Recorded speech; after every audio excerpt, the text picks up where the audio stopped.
may even get tired of winning, and you'll say, please, please, it's too much winning. We can't take it anymore.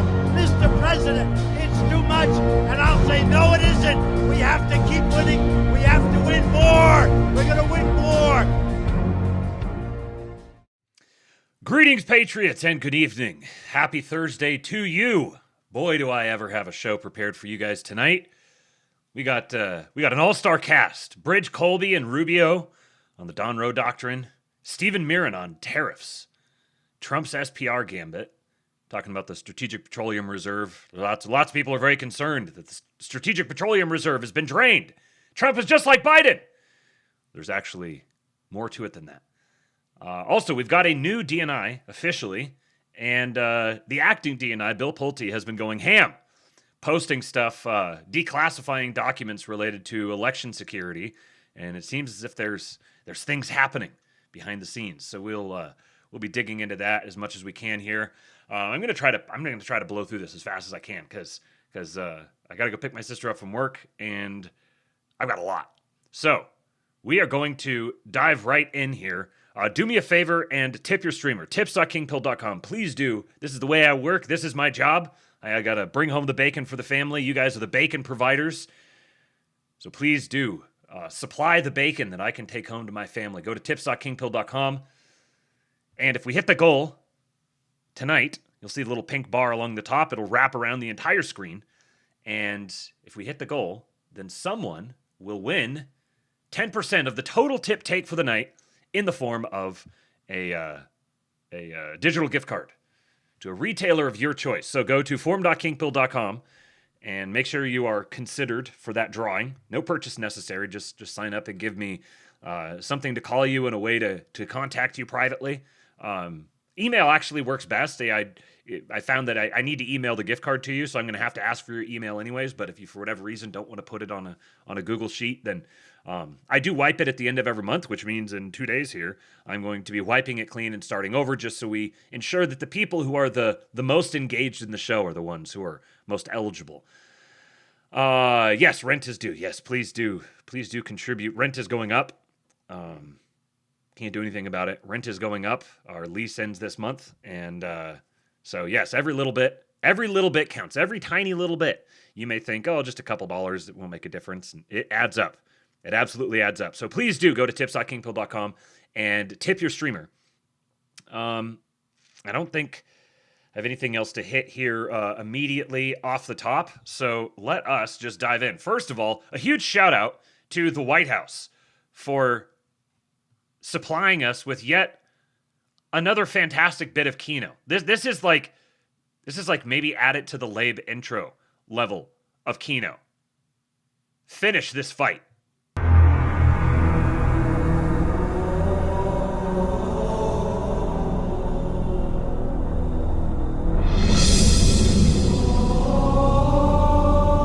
People are asking me, please, please, please, Mr. President, we're winning too much. We can't take it anymore. We're not used to winning.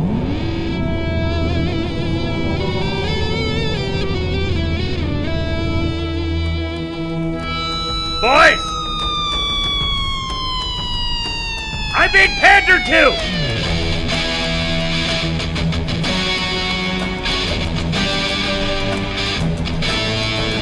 Master Chief Don 117, so true, Bloody Belt! My Master Chief! Ah! Oh! Imagine waking up in a cold sweat in the middle of the night with this looking at you. Game over, libtards! You're finished! Yeah, he's allowed to do this because the guy that made the song is a Trump guy. Speaking of the Patriot himself, there he is, right in the replies, Marty O'Donnell. You know, I don't know if that's necessarily the most liked of the replies to this. It's got 3 million views. This one only has 33,000. But I got to say something for the Twitter algorithm, for the X algorithm, that this is the reply that I see at the... How does it know? How does it know that this would be the reply that I would want to see there? It's possible that this is just the most liked tweet in the replies, but there's 57,000 likes on the tweet itself. I'm not going to go scroll through the whole list of them because you can't even always see them. Does it have that? It does have, you can filter by likes. Let's see. Okay, then I have to take it back. Nope, X, you don't get any credit. It was just the one that had the most likes. But, yes, Marty O'Donnell, Patriot. Speaking of Patriots, Secretary Marco Rubio and the Trump admin are considering forcing some green card migrants to pay $100,000 up front as a refundable deposit to prove they won't come to America and leech on welfare. Boys, do you realize how far this conversation has progressed and how quickly? Even if this is a policy that doesn't come to pass right away, it doesn't come to pass now, this is how much the conversation on immigration has changed. It's considering requiring some green card applicants to post a refundable $100,000 bond to demonstrate financial self-sufficiency. Senior foreign policy correspondent Jillian Turner has details tonight, live from the State Department. Good evening, Jillian. Good evening to you, Brett. The State Department right now is considering a new immigration policy that would require any foreigners who would like to immigrate to the United States to be financially Now I gotta ask, is she doing like, is this like her version of newscaster voice? Does that sound like she's like trying to swallow her tongue while she talks? Trying to put some bass in her voice and speak with the newscaster cadence? self-sufficient. Those are their words. They would have to prove this up front with a $100,000 payment. Yeah, that last pause screen was you guys will have to go back and see it, but that last pause screen was me when I first saw that tweet from the White House. The form of a bond. The State Department says that this potential requirement would, quote, restore the basic expectation that immigrants to the U.S. should contribute to our society more than they take from it and protect America. Isn't that just like, that's it right there? The basic expectation that immigrants to the United States should contribute to our society more than they take from it. If immigrants to the United States contribute more to our society than they take from it, then obviously we want them. Like by definition. Any sort of, well, but, every single, well, but that you bring up falls into this. Are they contributing more to our society than they're taking from it? That's the baseline standard. Should contribute. If there is no upper limit on the number of immigrants who could come to the country if this standard applies. You could chew on that one for a minute. Our society more than they take from it and protect American public benefits programs from the financial burden of foreigners who arrive with major expensive medical or other needs. So no medical tourism granting you visas here. The green card. What this does is it pushes the conversation instead to, does this person contribute more than they take? Which is what the standard should be. It's like this is establishing a new baseline that shifts the conversation forward. Where now the metric is, are you contributing more than you take, more than you're taking? So then how do we measure contribution? Is it strictly just financial? Well, clearly not. Because we don't want people coming here and scamming. So it can't just be measured in like financial line go up. Now the conversation is on the thing that it's supposed to be about, which is, do the people who enter the country, is our standard for people entering the country how much they're actually contributing to the country? And I got to tell you, relatively speaking, there's exceptionally few people in the world who could actually cross that threshold. It's not clear when immigrants would get their money back, but foreigners coming to the U.S. both legally and illegally and receiving government benefits is a theme the president has returned to many times. And obviously, I'm speaking of just in the broad sense about immigrants in the broad sense meeting that standard.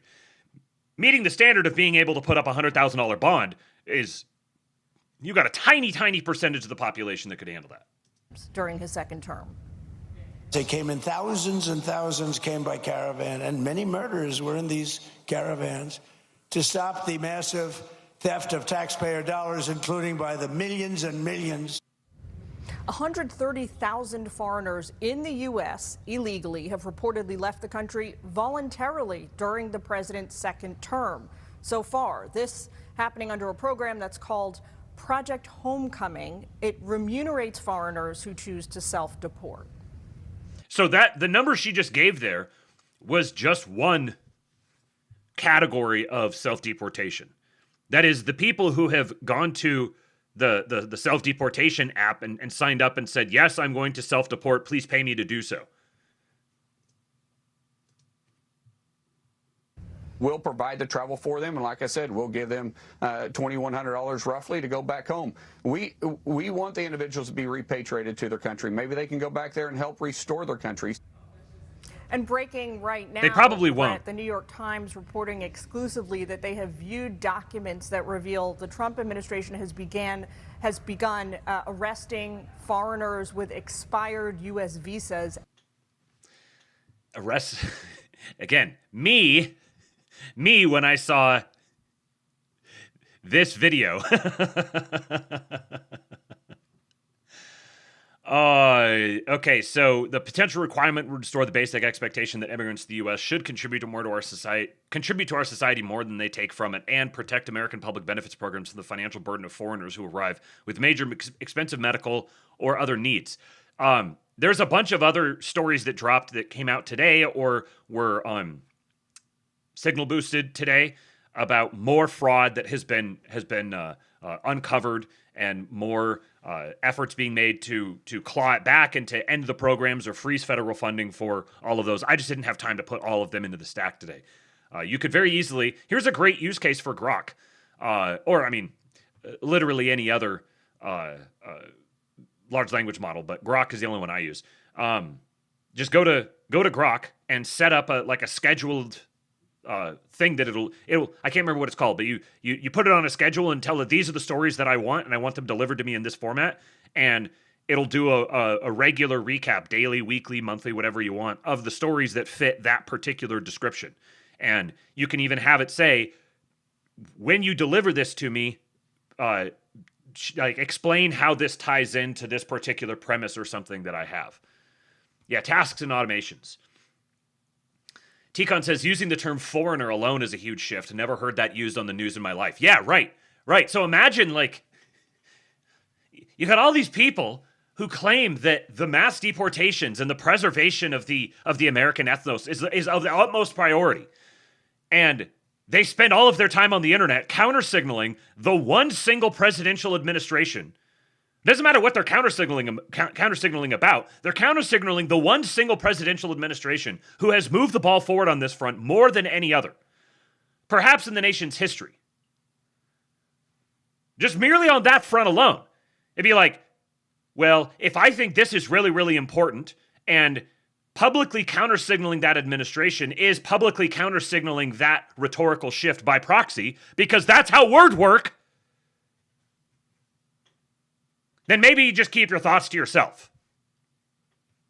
If this is the most important issue of all, is shifting the public conversation and the public perception and the expectations on who belongs in the country, period. If that is the ultimate top tier number one priority of all time, then the administration that is moving the ball forward on that front more than any other, and more than any other publicly available option, then nothing else that administration is doing should be worth loudly counter-signaling, because you can't just counter-signal one part of it. You can counter-signal all of it or none of it. Nobody needs nuanced bro takes. Now, Bridge Colby, the man whose perspective on foreign policy seems to be dominating the Pentagon since Trump returned. And a great patriot he is. He says there's a great deal of hubbub about a collective middle power strategy these days. Now, this is not saying Mark Carney's name, but this is a shot across the bow to Mark Carney. And by extension, then, the people who hold Mark Carney's leash, who they're across the ocean that way. There's a great deal of hubbub about a collective middle power strategy these days. At DOW, we are not concerned that this is a serious possibility. Rather, we're more concerned that a few allies and partners will think it is and waste valuable time, money, and political capital on a distraction. What is the middle power strategy? This is the idea that basically the European Union and all of its different proxies, including Canada, are saying essentially, well, all the big imperial powers have left us behind, and us poor, wee little isolated middle powers need to all gang together and advocate, basically like unionize. We need to unionize all of the powers that don't have a claim to global empire, at least like officially.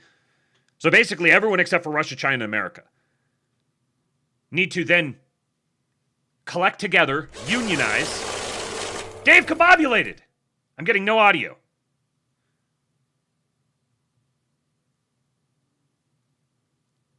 Did you guys get audio on that? It might have just been that my audio inputs needed to be reset. You guys did not get any audio. Well, that's great. Let me see. This is very odd because usually, oh, hold on. It's called We Do a Little Tipping. It's called We Do a Little Tipping. Okay, so there's some issue with the Dave Gribble audio clip. It didn't come through. It didn't show that the tip actually came through at all over here, but somehow it played. Anyways, usually I get a little advance notice that something is coming, but it added to the tip goal. What the hell? My mind is blown. It doesn't show up in the event queue. Oh no, it does show up in the event queue. How strange. Well, that worked. I guess maybe we won't get Dale tonight, but would I be able to fix that? No, it's going to take me too long to try to fix that. So maybe we don't get Dale tonight, but at least you could still understand the voice. It did default to like a Chinese voice or something. That would be funny. Thank you, Dave Combobulated, for the $100. You're a patriot, sir. People, please be like Dave Combobulated. Tips.kingpill.com. So could you guys hear it when the other voice read it? When it came through late? Or did that just come through to me? I wish there was a way that I could know these things without having to wait and no audio, but the cash sound did play. You did hear it. Okay, so you heard the cash sound, so okay, I see. I understand what it was. All right, so it should work going forward. I just don't know why it didn't come through Lumia. It's very odd. So this is the middle power strategy. The middle power strategy is essentially the Davos, World Economic Forum, City of London, however you want to conceive of those people. This is their new policy going forward, which is essentially we need to take all of the European countries plus like India and Canada and Mexico and Brazil and go down the list of all the different in-between nations that need to all rally together and protect our interests, which is, in other words, go to war against the United States. So Colby says, from our point of view, a collective middle power strategy is based on a faulty understanding of international relations. We are flexible realists. There you go. There's a line for you. Flexible realism. We are flexible realists. So we view the international scene through the prism of interest, geography, economics, military power, etc. Middle powers don't have a coherent basis for alignment. So these are all the different relevant factors here. You have your interests, you have your geography, you have your economics. Both this would include like your economic capacity, your economic flavor. Like, what's the basis of your economy? Your relative military power. So, like, how is a country that is relatively low in military power going to fare in a thing like this? This middle powers is essentially a desire to globalize the EU. That would be it in a sentence. Middle powers means globalize the EU. And he's saying, all of you other nations don't have a coherent basis for aligning together in this sort of coalition. It also isn't borne out by reality in our experience. We see an upsurge in desire for engagement with the United States, not a reduction. Under President Trump's leadership, countries not only see the value of American engagement, they can no longer take it for granted. Because suddenly it's coming at a cost. It's like you've had a customer that you just send an invoice to, and the customer pays the invoice every month.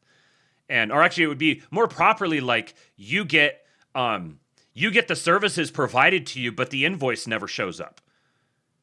But the guy keeps showing up and mowing your lawn every week, but he never sends you a bill, and he keeps showing up, and he keeps showing up, and he keeps showing up. So you're like, all right, I guess we could just take this relationship for granted. And then one day he shows up and he says, hey, actually, you need to pay. You need to pay. There's been a huge deficit, so we need to make up that deficit. And you've long since stopped budgeting for it, and you're cash strapped. And so what these middle powers are actually doing is they're setting up an opposition pole to the United States that's going to make the United States look even more compelling. So right now, all the nations are like, oh shit, like the ship is leaving. The ladder is being pulled up. We need to jump on as quickly as possible. We unquestionably see an incredibly strong and continuing demand signal for U.S. military presence and engagement around the world. In other words, nations are saying, hey, we want that military support. We want to be able to depend upon you fighting all of our battles for us. Take our defense industry and arms sales. There's a lot of commentary that due to alleged frustrations with the United States, the American defense industrial base will lose out on the market for weaponry. But this is neither feasible nor accurate. It's not feasible. So, like, not only is it not true, it couldn't even become true. The simple fact of the matter is that no alternative country or countries can compete with the U.S. defense industrial base, either in quantity or quality. The United States, as the president says, makes the best equipment, and we make it at a scale that no plausible competitor can match. If anything, access to the American defense industrial base is a privilege, not a right. Sounding very Hamiltonian. At the same time, American companies are at the forefront of advanced technology. There is no credible free world alternative to American tech and its implications for defense. This is not to say allies and partners should give up spending more or investing in their own defense industrial base. To the contrary, he emphasizes that. To the contrary, more spending will help us all, and especially our allies' own security. And we welcome allies' investment in their own defense industrial bases, but in ways that are collaborative with America's, rather than trying in vain to replicate or supplant it. This is a shot across the bow.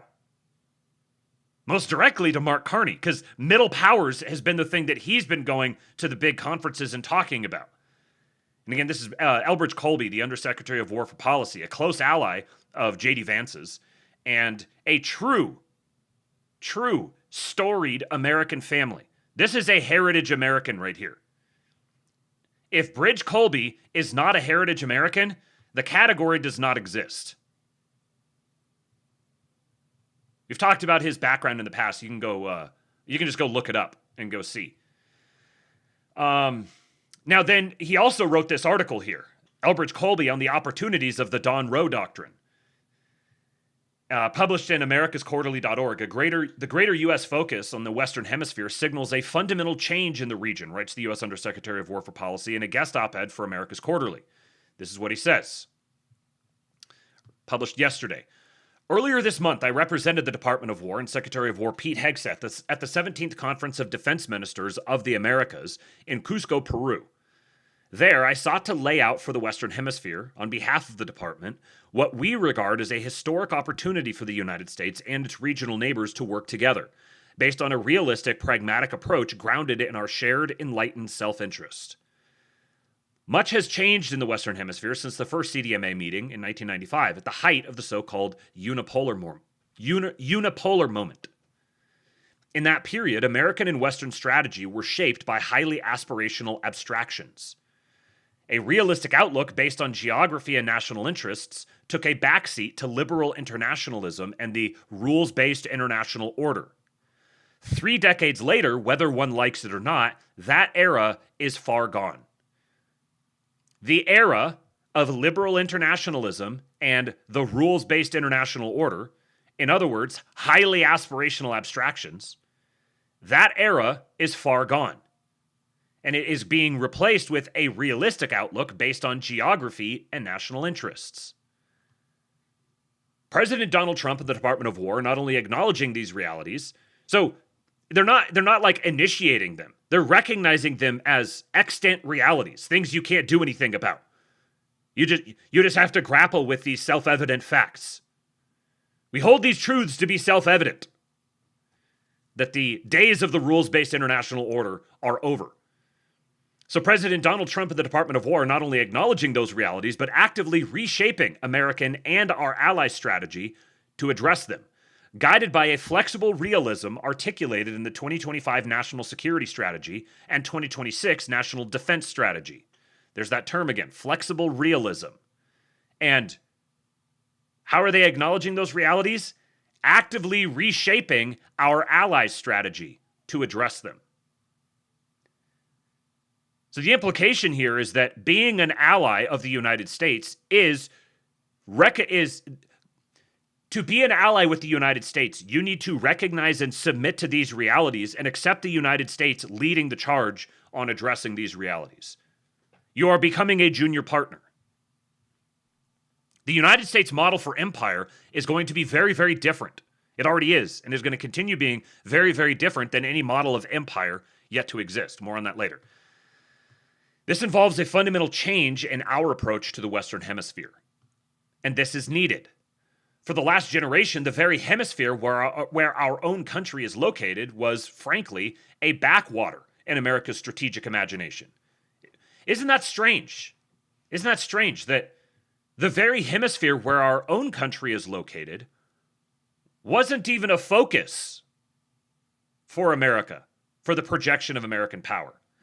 Almost as if the projection of American power has served other interests that are not in the Western Hemisphere. Focusing our strategy and our military on the Western Hemisphere and the problems we face here seem to many of the bien-pensants,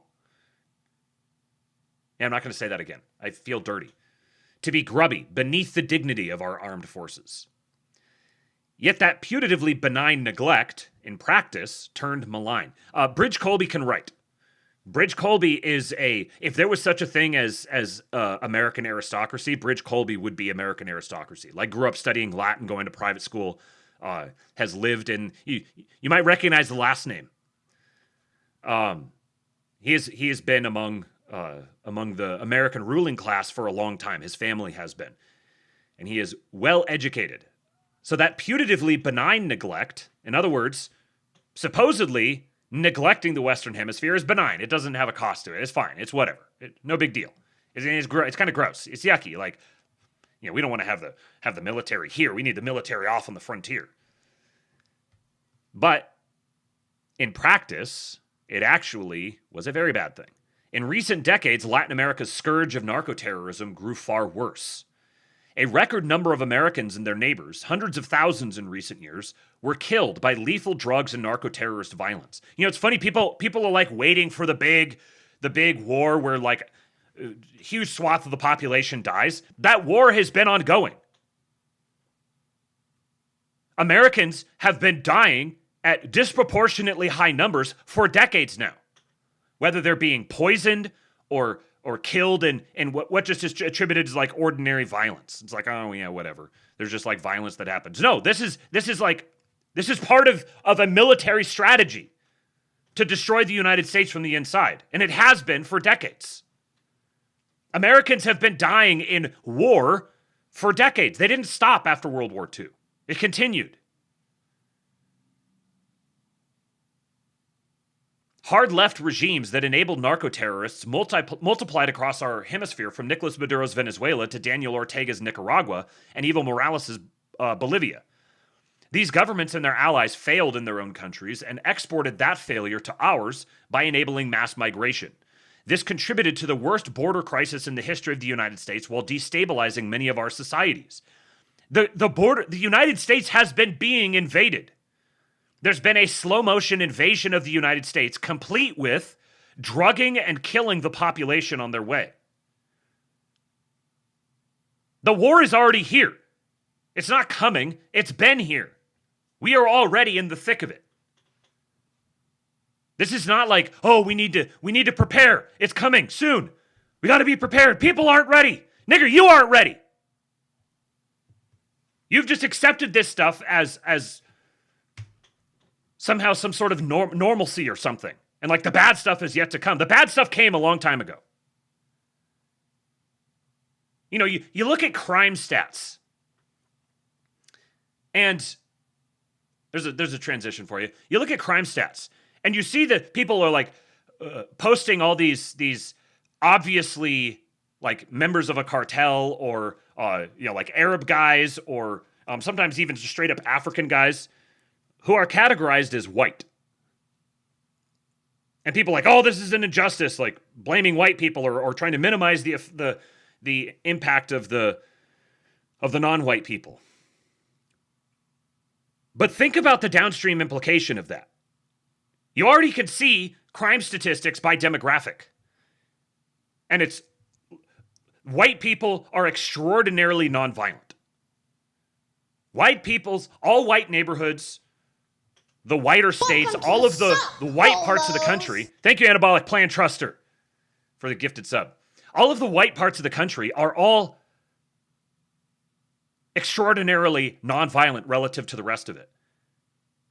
But when you look at white crime statistics, those statistics are inflated. They're already microscopic. And that microscopic number is inflated versus reality because there's a bunch of non-white people who are categorized as white people. White societies are incredibly non-violent in general. We have been living in a low-scale, perpetual state of war for decades. Under President Trump's leadership, we see the Western Hemisphere differently. We look at it from the perspective of flexible realism, America first, and common sense. Through this lens, our own hemisphere, especially Central America, the Caribbean, and Northern South America, is critical to the security and prosperity of the U.S. homeland and regular Americans. The Trump corollary. Column rush! If you want to see what a war-torn hellscape looks like, watch the video of the crackhead giving birth with laying on the filthy streets of Los Angeles. Ugh. No, thank you. I do not want to see that. But I take the point. Apparently Dale is back. So there was a weird glitch. But Dale has returned. Thank goodness. Yeah, these sorts of scenes were unheard of in America. There was brief points in like the 70s and 80s where the inner cities got pretty run down. But the levels of criminality that have existed in the United States for the past few decades it would be difficult for our ancestors to comprehend, just kind of living with it. But it's the frog. Yeah, Jeffrey, it's the frogs in water slowly being boiled. So having the approach to crime that the administration has had is quite literally engaging on the front lines of the active war. You want to get like trying to like parse deportation statistics and are they actually real and what? Look at the diminishment in crime.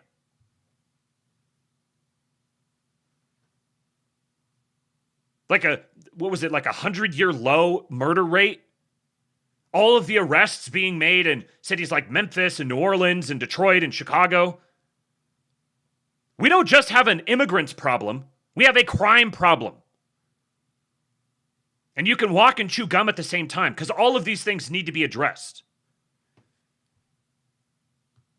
And obviously, when you don't have infinite resources, the top priority for the deportations is the violent ones. You start at the core and you work your way out. They all need to go. Yes, obviously, that's why you start at the core and work your way out, so that they will all go. High time preference faggots. The Department of War's role in this new approach is critical. But to be clear, this is not an approach in which to a hammer everything is a nail. Let me say that again. To be clear, this is not an approach in which to a hammer everything is a nail. The department's role is part of an integrated whole-of-government effort actively working with regional partners. At the same time, it's a signal that the national defense assets of the United States will very much be part of addressing these lethal threats. The national defense assets of the United States will very much be part of addressing these lethal regional threats. In other words, all of our neighbors, you've lived in a relative lack of fear of American military power. No, you're on the board again. We will not treat the ISIS, the Al-Qaedas of this hemisphere, with kid gloves. Instead, we will bring all the assets of the United States to address these threats, including our armed forces. This has been amply demonstrated in Operation Southern Spear, in which the department has gone on offense against narco-terrorist networks, not to supplant other efforts, but precisely to augment them. We see partner-led joint kinetic operations with partner nations as force multipliers, as the way to lasting and durable progress against these perils. And wouldn't you know it, as soon as they announced this initiative, suddenly right-wing governments start winning all over the place in South and Central America. I'm sure those aren't connected. More fundamentally, I laid out in Cusco how our heightened and sustained activities in this hemisphere are part of a larger geopolitical and defense strategy. And, critically, I submitted to our neighbors that the success of America's new strategy and the defense elements of it are in their interests as well. They're being given an alternative. Many of those nations just didn't really have an alternative. They existed as colonial outposts to be weaponized by overseas interests. Now, they're being offered an opportunity to buy in as junior partners. We call this strategy the Trump corollary to the Monroe Doctrine, or perhaps more memorably, the DONROE Doctrine. This Trump corollary states that the U.S. will, quote, protect our homeland and our access to key terrain throughout the region. We will deny adversaries' ability to position forces or other threatening capabilities in our hemisphere. Of course, we recognize that the Monroe Doctrine is controversial in many quarters, but it's also often misunderstood. We associate our efforts with what we might think of as the Monroe Doctrine properly understood. This properly understood Monroe Doctrine is not the distorted version. Rather, it is precisely about empowering, enabling, and supporting the independence, security, and prosperity of the Latin American and Caribbean nations. This is critical to what makes our approach different. This is like practically speaking, this is colonialism by another name, but it's opt-in colonialism. This is critical to what makes our approach different. In that vein, our contention is that the United States' enlightened self-interest in the Western Hemisphere is not exploitation, subordination, or dependency. Rather, our interest, as expressed in the Trump corollary, is in our neighbors' success, their greater prosperity, security, and stability as free societies. Because if the United States can guarantee the prosperity, security, and stability as free societies of its neighbors, fully unpacking everything that means, if the United States can do that, then they serve as a bulwark. Changing military goals. Why is this? The fact is that the United States doesn't need its neighbors' assets or dependencies. And here's what I'm talking about the United States being an altogether different type of empire, the likes of which the world has never seen before. Not all empires are created equal. In fact, few of them are. And the United States is unique. The U.S. is an enormous country, by far the world's most powerful state, with the world's largest and most dynamic market, its most productive economy, its dominant currency, splendid stores of raw materials, and close security and economic relationships around the world. The upshot is that we do not need imperial possessions or dependencies. Rathaglican on YouTube. This is unrelated, but did you see that a bunch of European soccer fans are upset because FIFA might go public and Joshua Kushner is pushing for American companies to buy? No, I did not see the part about Joshua Kushner. I saw the thing about FIFA being put up for sale to private equity, and all the soccer fans that I'm friends with are they're all like total they're like Zoran Mondani appreciators, and they are all very, very distressed about this. But I didn't see the Joshua Kushner connection. Send me something on that if you have it. I'd like to read that. Thank you for the $10, sir. The upshot is that we do not need imperial possessions or dependencies, even from a strictly realpolitik point of view. This differentiates the United States from most historical empires. This right here. Name me a historical empire that was the world's most powerful state by far, had the largest and most dynamic market, had the most productive economy, had the dominant currency, had splendid stores of raw materials, and had existing close security and economic relationships around the world at the moment that it began to attain to imperial status. It's never existed. We don't need imperial possessions or dependencies in order to maintain all of these things. We don't need to act like an empire to be an empire. Moreover, the Western Hemisphere is our neighborhood. Thus, we are directly affected by negative externalities that spill from the region over into our country. Our people are dying in large numbers because of the drugs that come into our country and the crime that accompanies them. Our society has been harmed by mass migration. Our neighbors, too, have been harmed by this. This makes it clear that the problems from our neighborhood affect regular Americans very directly, but also that we do not need nor seek the exploitation of our neighbors. Rather, our interest is in our neighbors' success, in their stability, prosperity, and security. That is, regular Americans will most benefit when their hemispheric neighbors are prospering and secure, in complement to our own prosperity and security, because those would be countries that no longer need to export the ills that have afflicted us all in recent decades. This is Trumpian America First. This is what it means to employ America First at the policy level. If all the hemispheric neighbors are prospering and secure, while we're prospering and secure, then they don't need to export terrorism and drugs and run guns and all of that into our nations.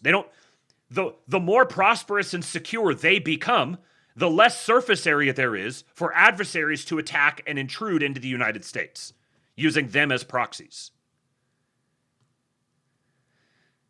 Bukele is like the model of this.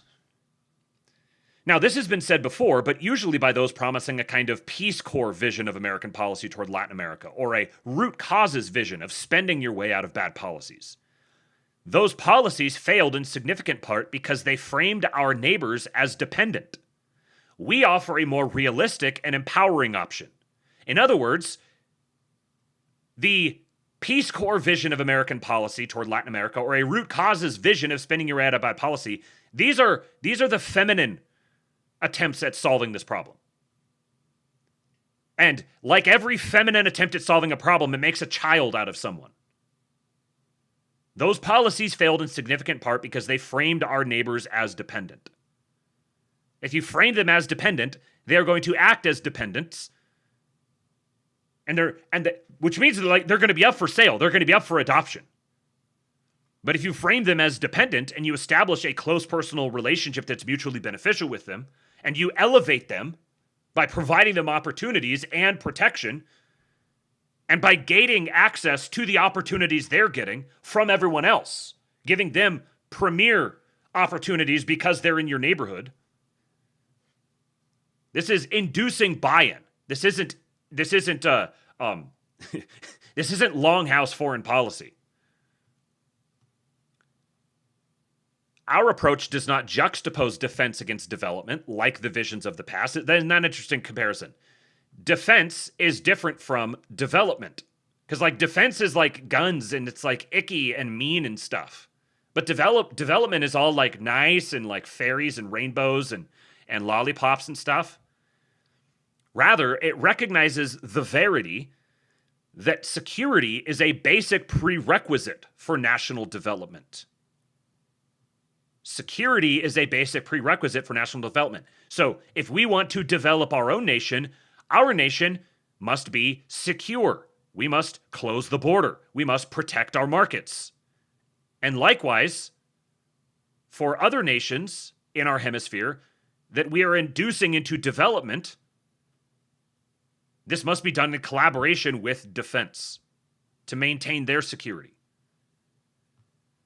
To this end, our government is not only offering opportunities for market collaboration and diplomatic engagements, we are also reorienting our military and our security apparatus in the region to help enable partners to bring greater security and stability to their countries and, ultimately, development to our neighborhood through an interests-based approach. What does this look like? This looks like going to Venezuela, yoinking Maduro, telling Delcy Rodriguez, if you play ball, we are going to make you wealthy and powerful and stable. We will protect you from threats to your power. We will make your nations wealthy. We will integrate them into our economy. You will become part of the American security umbrella. And when you have people in your country who are trying to threaten your stability and security, give us coordinates. And we've been seeing this happen in Colombia, in Bolivia, in Cuba, in Venezuela, Mexico. But as we have learned through hard experience across the world, this will only work if our neighbors demonstrate the political will, clarity, and seriousness needed for success. It's an approach that calls on regional partners to employ effective force and government action to dismantle narco-terrorist networks and secure their national borders. It should be obvious to anybody listening to the Lab at this point. And maybe this is going to get clipped up and maybe it'll get a little broader view. Shout out to Caradwin, by the way. Astrolabe Clips on YouTube. Go follow that channel. It's a bite-sized Astrolabe. Narco-terrorist networks are not native or organic to South and Central America. These are exports from the great global crime syndicate that's centered in the old world. So these are foreign adversaries penetrating into our hemisphere. So it's an approach that calls on regional partners to employ effective force and government action to dismantle narco-terrorist networks and secure their national borders, not merely because this is good for public safety, but because this allows partners to optimize limited resources to enable conditions for security and prosperity. This should include enhanced cooperation with the United States military where necessary, but it's also our goal that these operations become partner-led, with enhanced capabilities that we can assist them in obtaining and mastering. So enhanced cooperation with the U.S. military, but you're not just going to get the U.S. military to come do everything for you. We want you to demonstrate that you have the political will, clarity, and seriousness needed for success.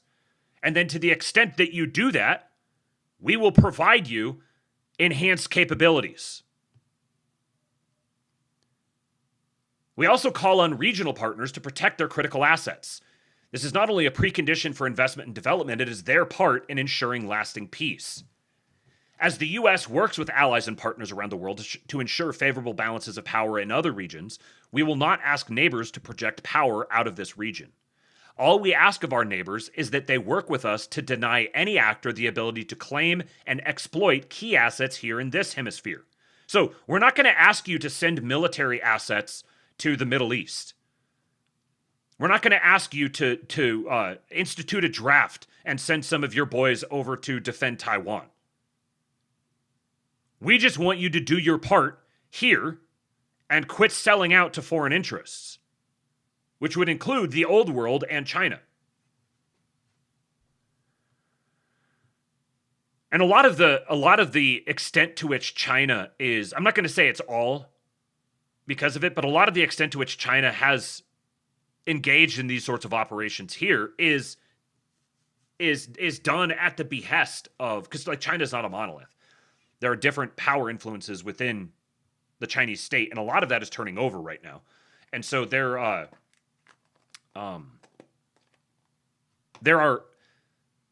factions within China, just like there's factions within Iran. There's factions within China who are don't want to have to try to manage stuff in South and Central America, and they don't want to be constantly pissing off America. Like, they would prefer to just be able to cooperate and get along. But also, given the trajectory that America has had under people like Obama and Biden, you might say, as a matter of protecting our own interests, we need to make sure that we control some key American states, like California, or that we have a foothold in Canada to protect our interests.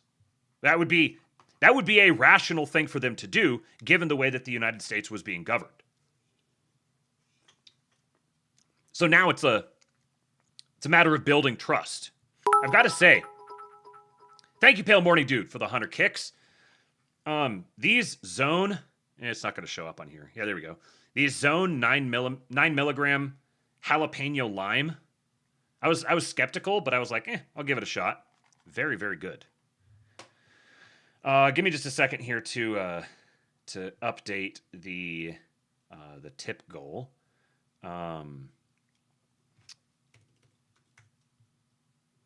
So there we go. Thank you, Pale Morning Dude. Please do tip your streamer, folks. Tips.kingpill.com. Investing more in security. Third, it is critical that our hemispheric neighbors invest more in their own defense and security. There is no reason why any country, particularly those facing significant narco-terrorist threats, should spend so little on defense. Indeed, some spend less than 1% of GDP on national defense. This violates common sense. In the meantime, our allies around the world, including Europe, are now moving towards significantly higher spending. 3.5% on core military spending and an additional 1.5% on security-related expenditures. This is the Trump corollary to the Monroe Doctrine in the defense realm, and we contend that it offers a powerful model for hemispheric defense and prosperity. It's a realistic approach based on the alignment of our reasonably conceived interests with that of our neighbors and the resolve to pursue them. Just over a decade ago, a U.S. Secretary of State declared proudly that the Monroe Doctrine was over. What this approach meant in practice was American neglect of the real challenges of our neighborhood and of our homeland defense. Believe the U.S. Secretary of State he's referring to was Hillary Clinton. The result was not a strong hemisphere with stronger nations. It was, in fact, the opposite. So the declaration that the Monroe Doctrine was over meant in practice American neglect of the real challenges of our neighborhood and of our own homeland defense. Under President Trump's leadership, and with the Trump corollary to the Monroe Doctrine, we are taking a different and better approach, not only for Americans, but also for our neighbors.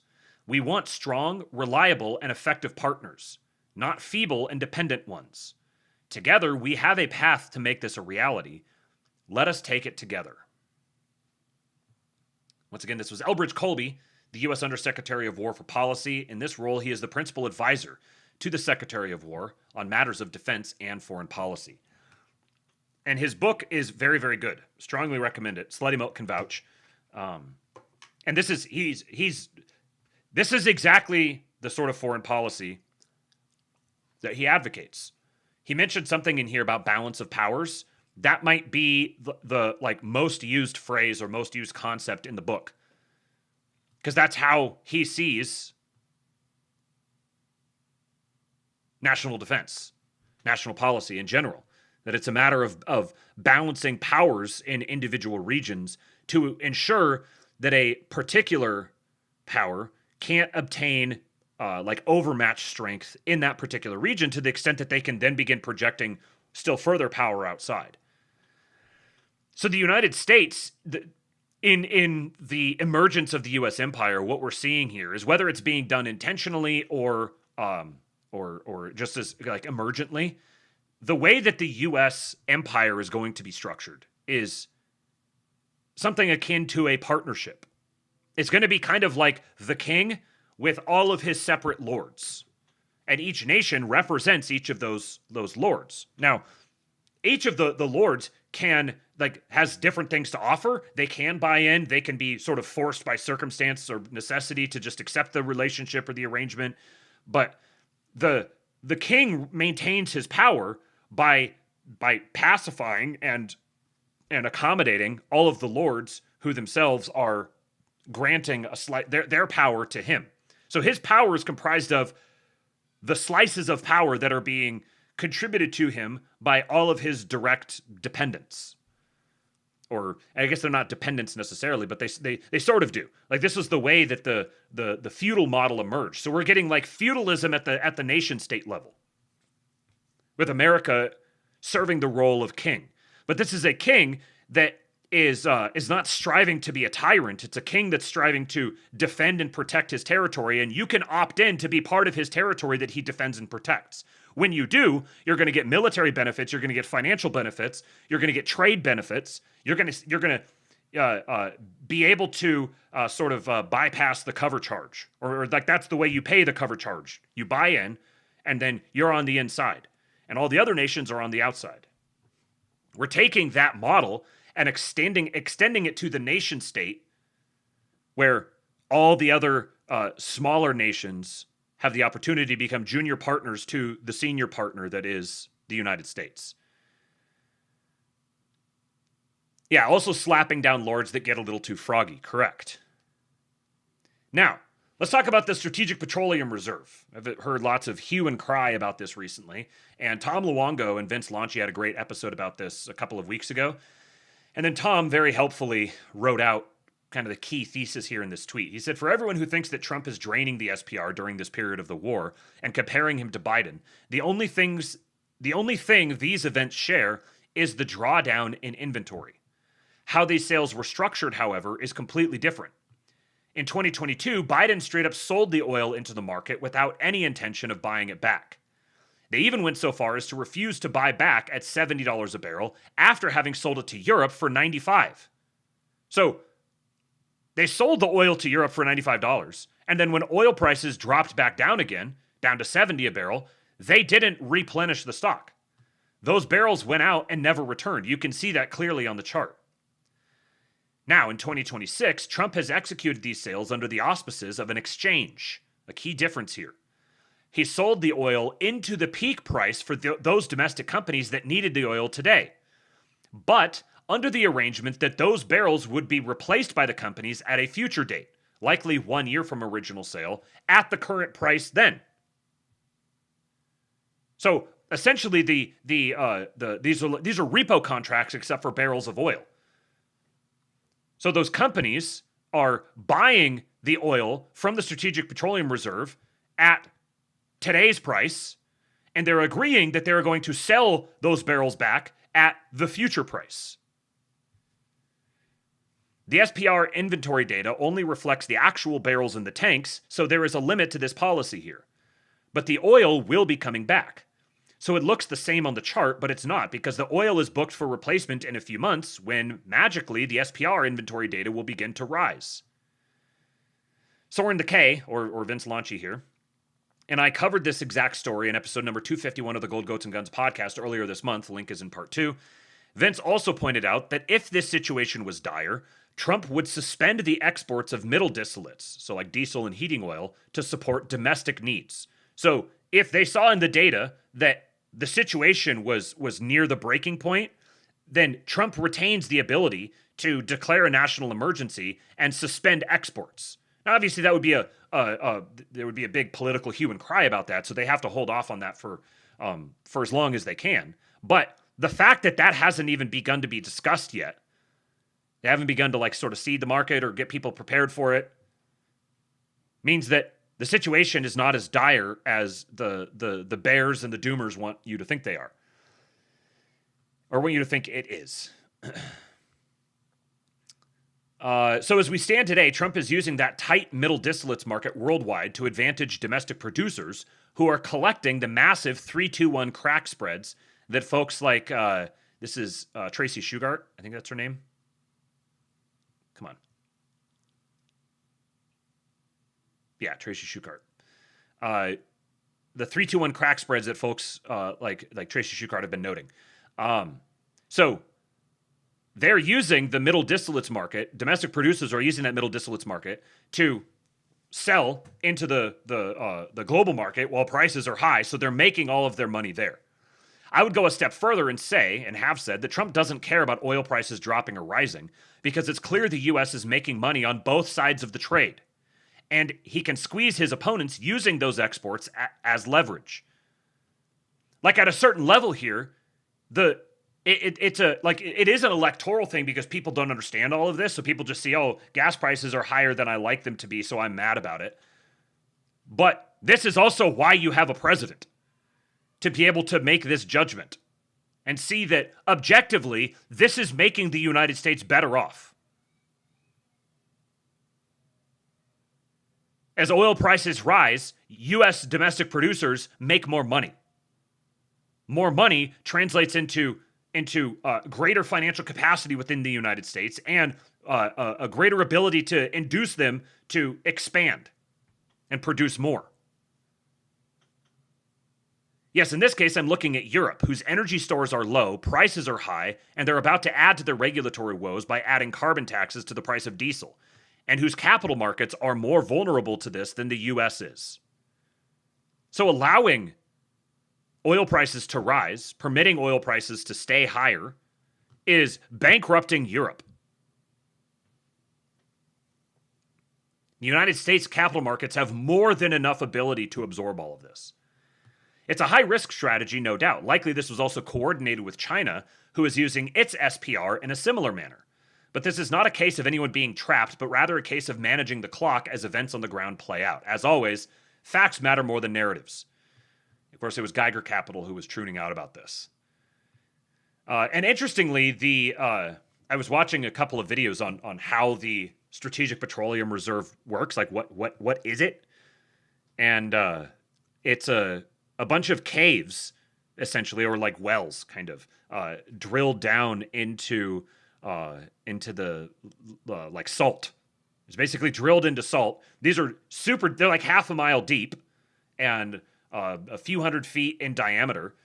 And the salt is self-healing when it's under pressure. And then the way that they drain it is by pumping water into the bottom, which raises the oil, because the oil floats on water. So they pump water in and it raises it. Now, every time that they pump the water in, it causes erosion and degradation inside the well, and it sort of expands its capacity, and they can only do that so many times before they would need to have other ways of storing it. But I think it's at like 15% degradation each time they drain it all the way down to refill it again. So it hit the all-time peak around 2010, and there's been either 4 or 5 different instances where they've drained it in American history. One was during I think one was during Desert Storm. One was in 2011 when stuff was happening in Libya. There was Biden. There's one other one that's just escaping. Hurricane Katrina was another time that they drained it. So here's the link here. I just strongly recommend you go listen to this episode, the Gold Goats and Guns podcast, episode number 251. It's a very, very good one. This guy says, separate from your current explanation, Trump wanted to top off the SPR during the COVID panic with $20 oil, but was stopped by the Dems who claimed he was bailing out his buddies. Luongo says that was a tell they were in full-blown vandal mode even then. Okay, so that was the thing on the SPR. Now, let's talk about tariffs a little bit. This is Stephen Miran, he's the guy who coined the term Mar-a-Lago Accords, and he was a Fed governor for a period of time, and it was Kevin Warsh, when he took over, he took Stephen Miran's seat. So Miran says, finally, I'm able to say something about tariffs I wasn't able to say last year. I'll tell you why at the end of the thread. There's an article here. I'm not going to read the whole article. I'm just going to read the thread. But there was, this is from about a month ago in the Wall Street Journal. Using tariff revenue to reduce or preserve low marginal tax rates on other income is a big improvement. Tariffs have earned a permanent place in the tax system, and economic consensus is slowly coming to appreciate it, writes Stephen Miran. He says, in my view, the case for tariffs is overdetermined.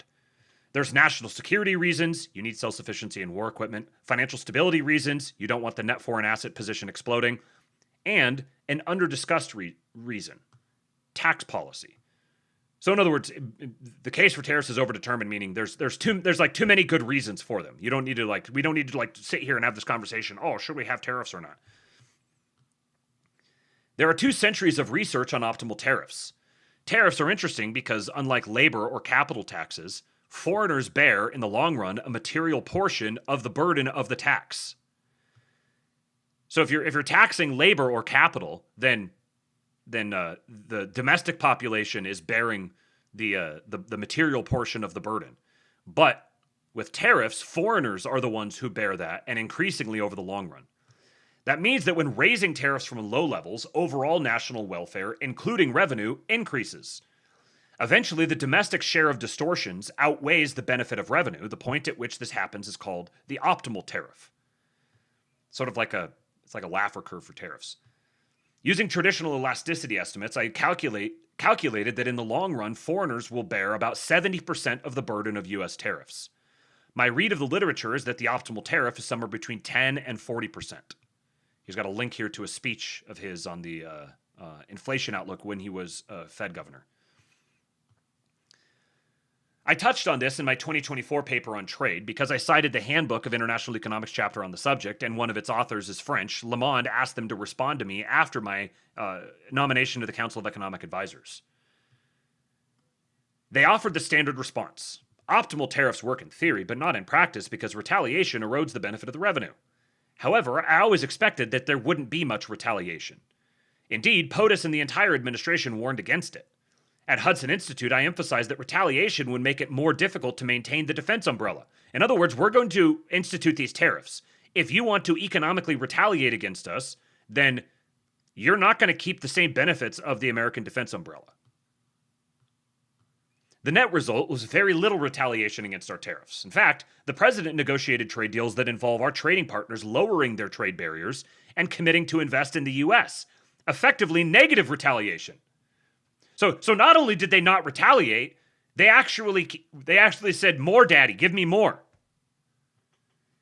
That negative retaliation wasn't factored into anyone's models and is still underappreciated in discussion of tariffs. But it's completely eroded the standard objection to optimal tariffs, and with that objection gone, economists must now take the theory seriously. Within the overall taxation system, that means you can use tariff revenue to preserve or reduce low marginal tax rates on other activity. We know the distortions or deadweight loss of tariffs are convex. Going from 30 to 40% is way worse than going from 10 to 20%. So, in other words, you have your overall taxation system. And once you begin generating that tariff revenue, you can offset that the tax system. You can lower marginal tax rates on other things, income, sales, et cetera. You can lower the tax rates on those things because you've now got this new source of revenue coming in. Where now you're making foreigners. You're going to build the wall and make the foreigners pay for it. You're going to build the market and make the foreigners pay for it. Since optimal tariff rates are materially above near zero levels at the start of your last year, raising tariffs toward optimal creates negative deadweight loss. Using that revenue to reduce highly distortionary income and capital taxes further reduces overall deadweight loss. So what he's saying is that the optimal tariff range here, we were below that. So moving to the tariff range is creating negative deadweight loss. And then you use that revenue to reduce income and capital taxes to get even less deadweight loss. The net effect is a big improvement in the tax system, and that's effectively what happened with using tariff revenue to offset the costs of the One Big Beautiful Bill Act's reforms. He missed a B in there. Research shows that lifetime marginal tax rates are already quite high, so the gains here are big. You can compare across the different types of tax rates because as long as you know you're starting below optimal tariff rates, you know incremental tariff change to overall national welfare is positive. So, because if you're starting below optimal tariff rates, that means you're losing on the tariff front because your tariffs are too low. So, as you move, we know this now, we've demonstrated this above, that moving toward the optimal tariff rate creates a net positive benefit to overall national welfare. And then He says, whereas it's highly negative for the income and capital taxes due to their efficiency costs, and this would be true with any standard set of elasticities that yield a positive optimal tariff rate. There's one other major point in the piece, and that's the full expensing embedded in the One Big Beautiful Bill Act. It interacts with the tariff such that for most intermediate goods, they're effectively untariffed. You can get equipment surcharges refunded through the corporate tax code. So, in other words, the benefits that they're giving to like to industry, the tax benefits, where they can fully expense all capital expenditures, I think, for the first 5 years, starting last year. Because it was it passed in July of last year, but it was retroactive to the beginning of 2025. So for the next 5 years, all capital expenditures, building new plants, factories, buying new equipment, all of that stuff can be fully expensed. And then the things that they're expensing are largely going to be the intermediate goods. So not the final product and not the raw materials, but the intermediate goods. Which is, so like, if you're trying to get the big reindustrialization process happening in the United States, there's a lot of stuff that's still manufactured overseas. So if you punish the companies for trying to get that stuff and that's the only place they can get it, you're going to inhibit the reindustrialization. But what they did is they created a network of taxes and tax exemptions such that those intermediate goods are effectively untariffed because you can fully expense the acquisition cost. That comports with standard economic wisdom that intermediate inputs should be untaxed while final goods should. Finally, why couldn't I say this last year? As I said, the case for tariffs is overdetermined. There are NatSec, financial stability, and tax reasons for doing tariffs. I find all of these persuasive.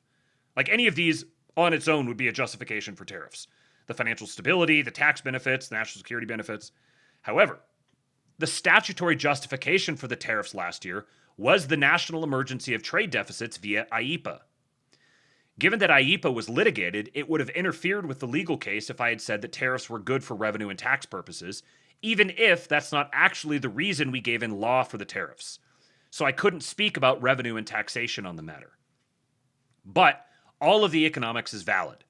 And I think tariffs will be with us for good because just as the Biden administration saw the wisdom of keeping the tariffs from the president's first term, subsequent administrations will as well with the new tariffs. This is the great thing about another great thing about tariffs is the fact that the government really, really hates to cut off its own revenue sources. So once you provide a highly efficient revenue source, the government is not going to let go of it. And it gets even better when you start using the external revenue service to fund the government versus the internal revenue service, which is essentially what he's hinting at throughout this.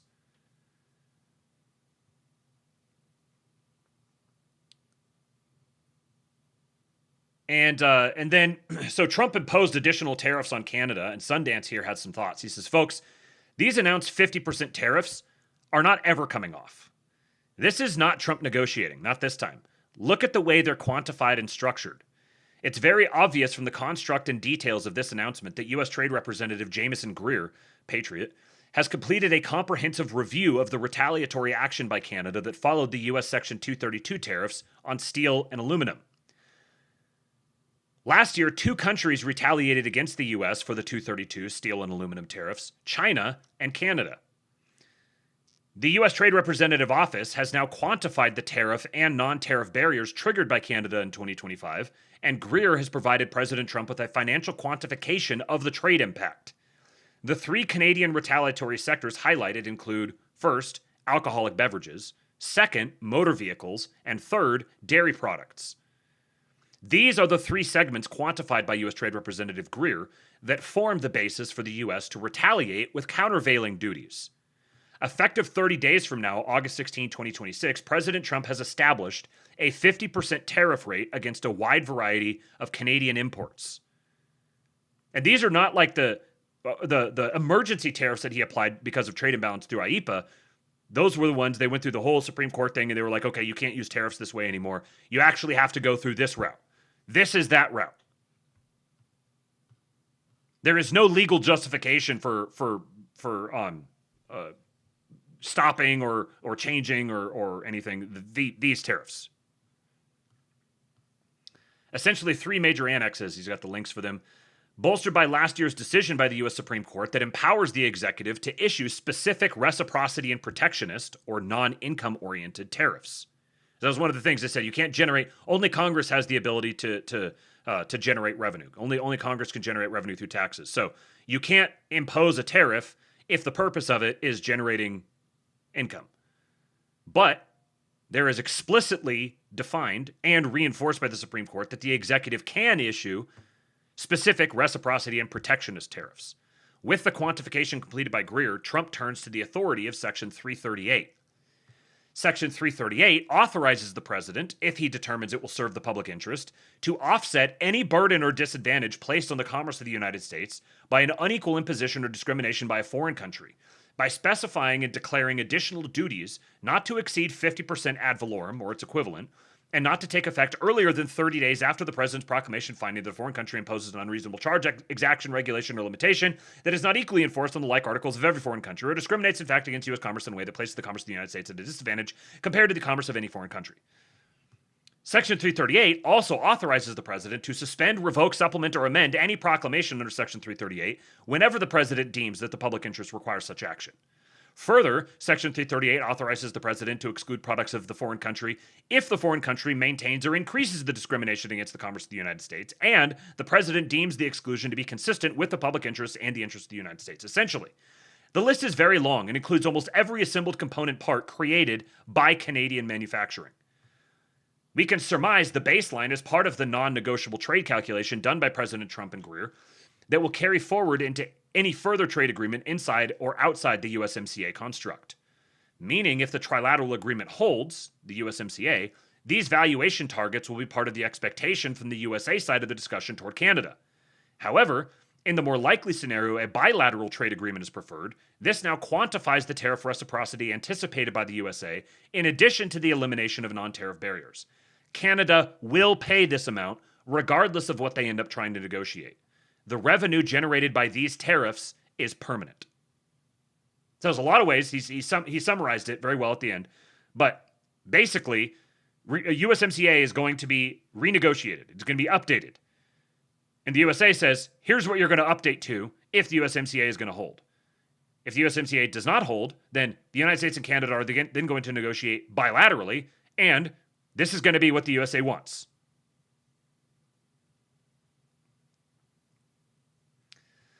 Living Dead says, this is how you change small towns entirely, by incentivizing and making sustainable the construction of small to mid-sized manufacturing suppliers' outposts that displace the partially manufactured products that were being processed from everywhere else. Think raw castings, electrical components, assembly hardware, even raw materials. Yes, this is huge for building an actual large, healthy production base. He says, so much of the commentary of theorizing on tariffs was conducted under the presumption that we were not incurring insane tariffs against the U.S. from our trade partners. Yes. It was like everything is all hunky-dory, and now you're changing it. No, everything was not hunky-dory. There were massive trade barriers that were substantially depressing U.S. producers, which is why they were all offshoring. This is the point. Make it impossible to do business here so that they offshore elsewhere. So the companies that did that were acting according to the incentives that they were presented by the federal government. And the federal government was lax in combating attacks on American business owners by foreign nations. Remember how it used to be like every little town would have someone that would repair shoes, a tailor. You could go get buttons or widgets or like I remember going into the store with my mom to buy buttons. Can you they even have stores that have buttons in them anymore? Is it just like you got one little corner over in Walmart where you'll have like a small selection of stuff, but otherwise you're just going to buy it online? There's no reason why all of these small distributors shouldn't exist and be able to operate more or less profitably. Now, here was something following on from the other day talking about China. And this post is speculative, but I think that there's something to it. I don't know who this guy Pete Santilli is. Maybe you guys are familiar with him. WKR Pete from Cincinnati. Deb, the co-host, is my sandwich getter. 15 years and 5,000 plus episodes. Holy crap. Dude has 90,000 followers and 5,000 plus episodes, but I guess he's like a local radio guy in Cincinnati. So, yeah, I'd never heard of him before, but he says, major breaking news. He's Doherty posting. President Trump is not punishing China because China was assisting the U.S. investigations. This is talking about the election security stuff, and I mentioned this at the end of the last episode. How isn't it interesting that Trump made this big announcement, but then he was kind of like, yeah, we're not going after, we're not announcing a new wave of sanctions or we're not like kicking Chinese officials out of the country or anything like that. No, in fact, the plan is to continue having the big summit meeting where Xi is going to come over, a big diplomatic event. Xi is going to come to the United States. It's kind of odd. And I played that clip of Trump where he said, you know, I think China's a little different than they were back then, 5 years ago. The source of the information on the tens of thousands of licenses and fake Joe Biden ballots came from a PRC government official. In the emails released by Chuck Grassley in July of 2025, Albany FBI office indicated that their source regarding the fake licenses and ballots was a, quote, unidentified PRC government official. The DMC/acting DRO, Albany, also indicated that he was obtaining approval from the Office of General Counsel and Legal Attaché of Beijing prior to dissemination regarding Nikki Flores recalling the IIR, the Intelligence Information Report. He said this would be a solid reason why Donald Trump is not sanctioning China by invoking Executive Order 13848. The PRC was part of the investigation. So there's a clip here I'll play for you in just a second, but this is the email that he's referencing. Lots of acronyms in here, but the following attachment is a new draft of an IIR, which was originally disseminated on 25 August 2020 by Albany CRO Redacted and recalled at the direction of DAD Nikki Flores, who we talked about. She was the chick who went to work for Microsoft, like risk management or whatever. This week, I'm the acting CRO for Albany FO because our CRO is currently on admin leave due to possible COVID exposure. Please ensure he is CC'd on all correspondence. The source was recontacted and asked about the reliability of their subsource and assured the source handler that they were very confident in the subsource's reliability. The subsource's identity was captured in the source's V files at a bunch of redactions. However, the first subsource is unwitting of the source's USG involvement. The subsource is retired from redacted and redacted where he was the redacted. A new context statement acknowledging the lack of knowledge regarding the ultimate source of the information has been added. Quote, the source obtained the information from an identified subsource who claimed they obtained the information from unidentified PRC government officials. The access and placement of the ultimate subsource of the information is unknown, but it is being reported due to the nature of the threat being discussed. If this addresses the concerns of DAD Flores and DAD Ugaretz, then I'll proceed to obtain OGC and Legat Beijing approval prior to dissemination. Otherwise, please advise. So, there was a source here from the PRC government who was providing this information. This is how the information was making it to the government, and you had some intelligence officials who were discussing that. Quite the opposite, in fact, Aaron. A White House official tells me tonight that planning is continuing apace for this state visit at the end of September. It's actually shaping up to be a pretty opulent affair. Damn, bro. That is a honker. Kind of reciprocating the visit that President Trump made to Beijing a few months ago. And not even the president's claim last night that China's carrying out, quote, the largest compromise of election data in history seems to be getting away in the way of this visit. And according to my reporting, the president is also not considering any other punishments on China. You know, he didn't mention any of it last night in the speech. And when we asked the White House today whether the president was considering sanctions, for example, on the Chinese government, or even potential indictments on the Chinese officials that the president claims illicitly acquired 220 million U.S. voter files, they didn't respond. And so it doesn't seem as if the president has any appetite at this moment to upend his relationship with Xi Jinping. And it was fascinating. You know, just in the last hour, President Trump is up in New York. He's speaking at a World Cup reception, and he actually mused that the next time the U.S. hosts the World Cup, it could do it in conjunction with China, which is just remarkable. You know, even though those files that the White House declassified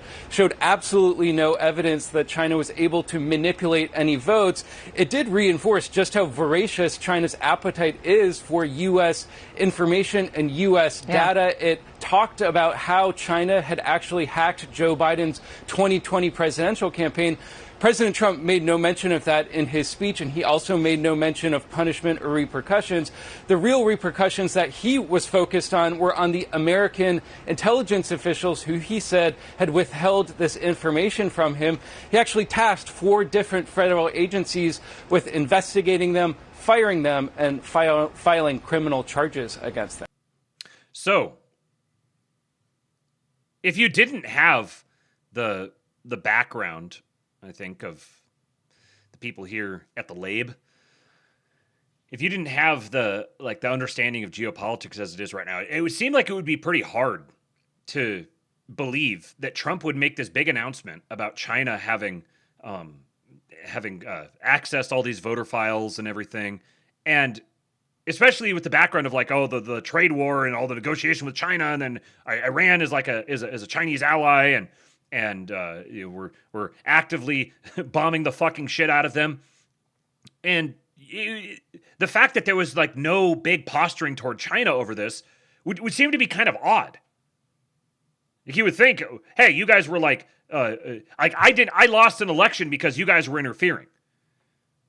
But Trump's like, no, the people I'm mad at are the people in my own government who are hiding this from me. Actually, no, China, we're cool.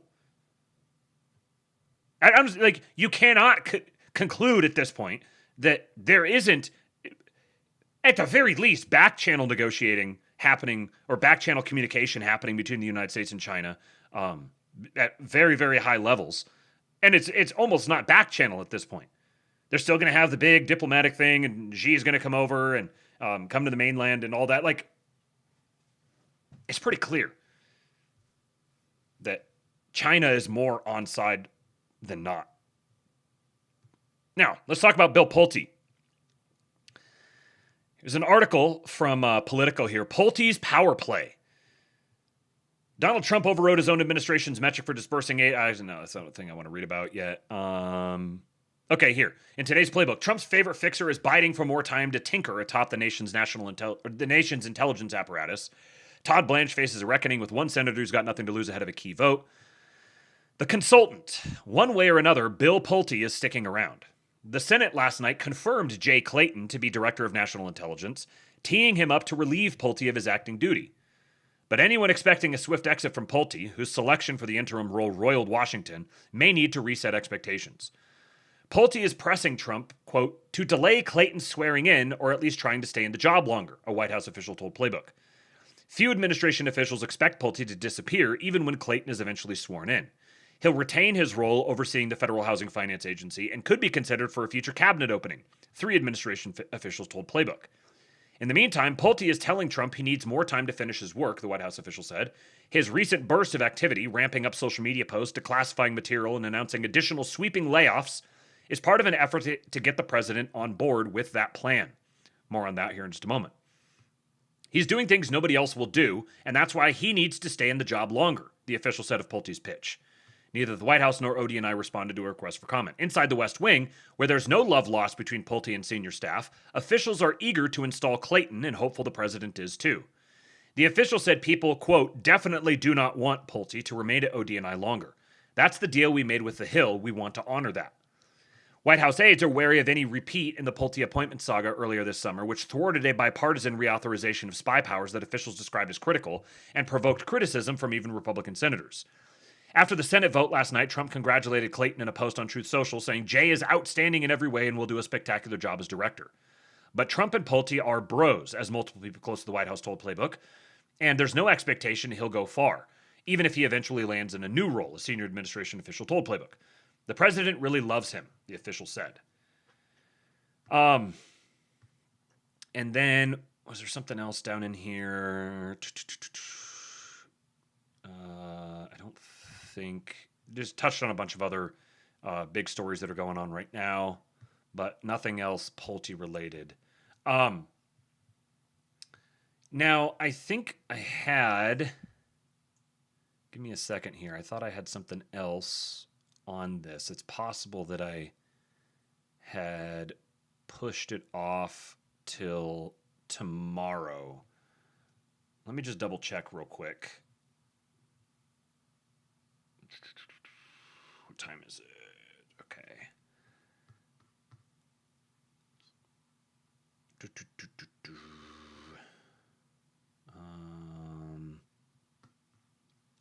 No, that's not it. All right. Chat amongst yourselves for a second. Let me see if I can find the thing that I'm looking for. Was it here?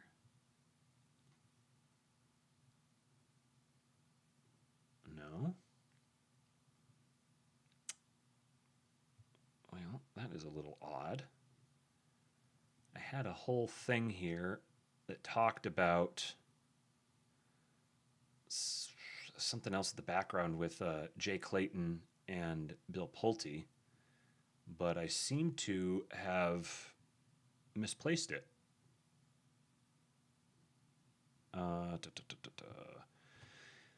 Because there was a whole thing going here because Clayton is coming from over from SDNY, and Trump was not going to move forward with his nomination until his pick to replace him at SDNY was the Southern District of New York. He wasn't going to come over until that guy was confirmed, and he was confirmed today. Or yesterday. It was Colin McDonald. Was confirmed at SDNY, so then they can move forward with the movement to Clayton going to DNI. But I can't find that now, so I guess we'll just go on to the other Bill Pulte things that I had. So starting a couple of days ago, he just began spamming out these declassified documents. This first one here is a CIA note, summary of select intelligence reporting from 2004 to 2020 on Venezuela's electronic voting manipulation capabilities. The intelligence community reporting from 2004 to 2020 documented persistent concerns about Venezuelan government manipulation of electronic voting systems and the potential national security implications for U.S. election infrastructure. The intelligence established that Venezuelan government officials developed sustained interest and likely some capability in manipulating electronic voting systems, including Smartmatic technology, to influence electoral outcomes in Venezuela. The 2006 intelligence community assessment that Smartmatic's ties to Venezuela posed a national security threat was based on solid intelligence regarding Venezuelan government intent to influence U.S. politics and evidence of Venezuelan manipulation of their own electoral systems. This assessment led to U.S. government action forcing Smartmatic to divest its U.S. operations in 2007. Redacted reporting indicated that electronic voting systems contained vulnerabilities that could theoretically be exploited by sophisticated actors with insider access. However, while the intelligence validated significant concerns about foreign-linked voting technology vendors, it did not definitively confirm that large-scale electronic fraud was successfully executed in specific Venezuelan elections, with CIA's baseline assessments maintaining that other factors better explained electoral outcomes. This summary focuses on what intelligence community reporting established regarding Venezuela's intent and capabilities to manipulate voting machines both domestically and potentially in other countries. It's not a comprehensive reassessment of all available intelligence on this topic, but rather a summary of key findings from select intelligence documents spanning 2004 to 2020. Intelligence sources between 2004 and 2020 reported that Venezuelan President Hugo Chavez and his successor Nicolas Maduro demonstrated sustained interest in manipulating electoral outcomes through electronic voting systems. In April 2004, intelligence reporting, Dr. Doom Guy, thank you for the $47, sir. Please do tip your streamer, folks. We've still got a little ways to go. It's kind of odd. The bedroom door just opened. Daryl, are you in here? Okay, so there's this one, and then he just was dropping them out here page by page. Prior to 2012, Venezuela's 2012 presidential election reported that Chavez intelligence services, including the General Directorate of Military Counterintelligence and the Bolivarian Intelligence Service, worked with the National Electoral Council and Smartmatic to develop plans to manipulate election results using pre-programmed voting machines. Redacted reported that these plans called for deploying altered machines to approximately 300 voting centers in traditionally pro-Chavez areas to ensure victory by approximately 1.5 million votes. So deploying the voting machines and targeting a specific number of votes. Following the election, where Chavez won by approximately 1.6 million votes, sources reported that Chavez congratulated his team for successfully implementing the manipulation plan.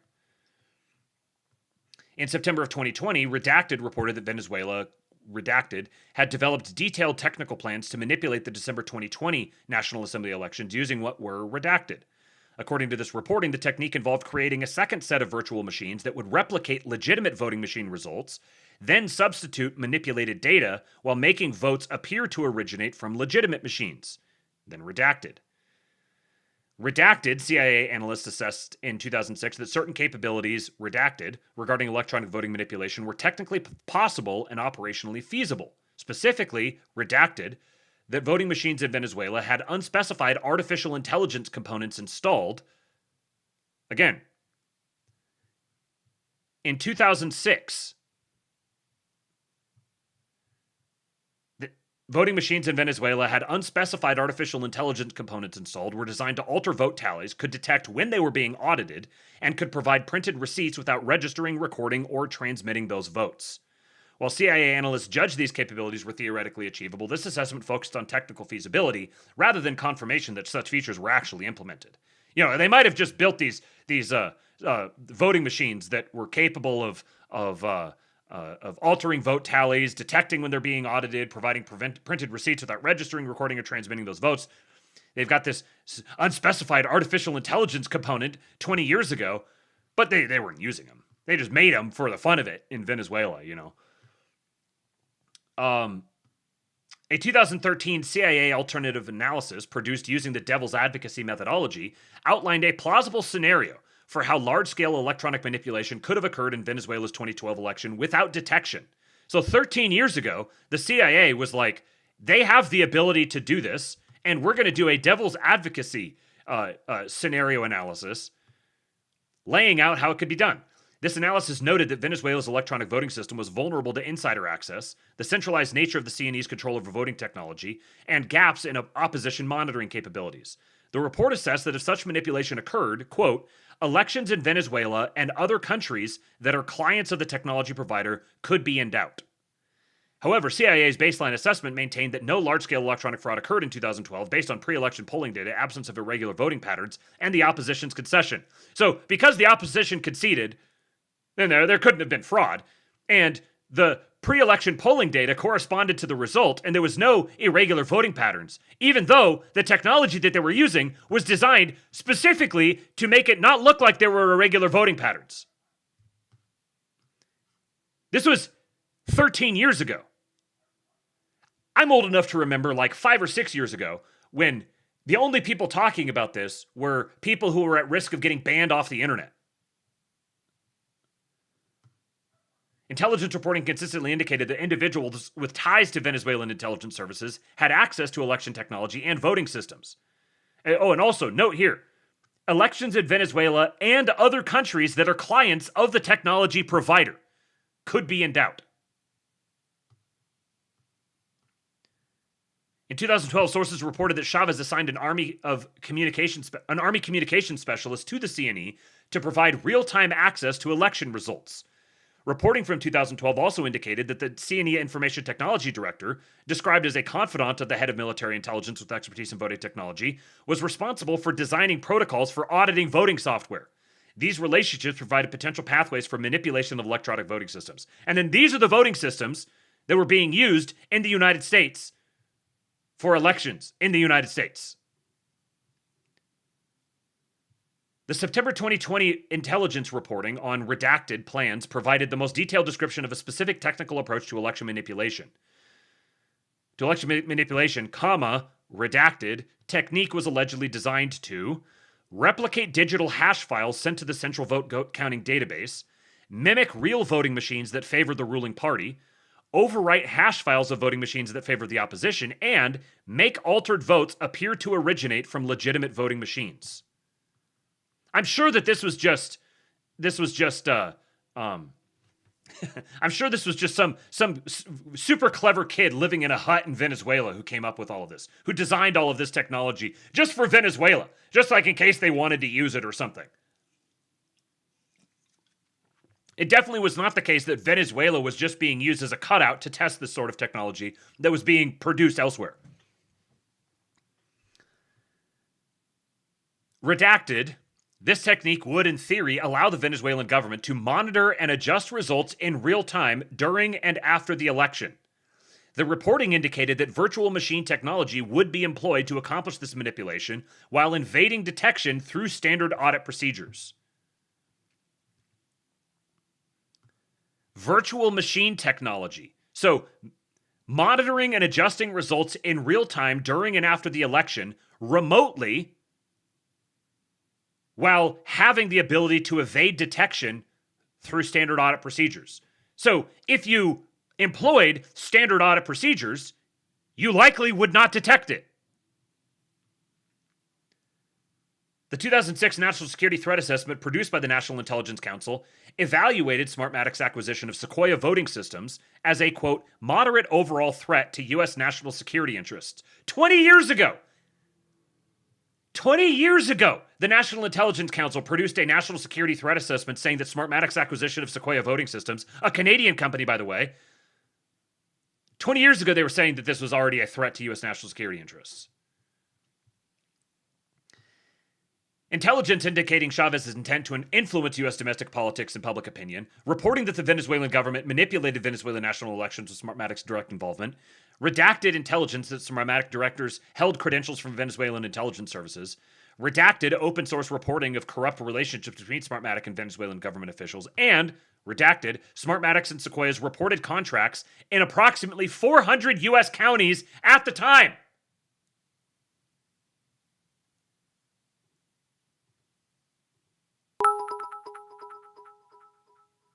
Thank you for the kicks, Emperor Atreides. I'm waiting for the next one to come through. Welcome to the sup. There it is. Thank you, Dave, for the 5 gifted subs. We got a couple of Patriots in there I recognize. We got one. I recognize Lord Breezy. Where's my Gave? You know, Dave Johnson is the gayest person to ever walk this green earth.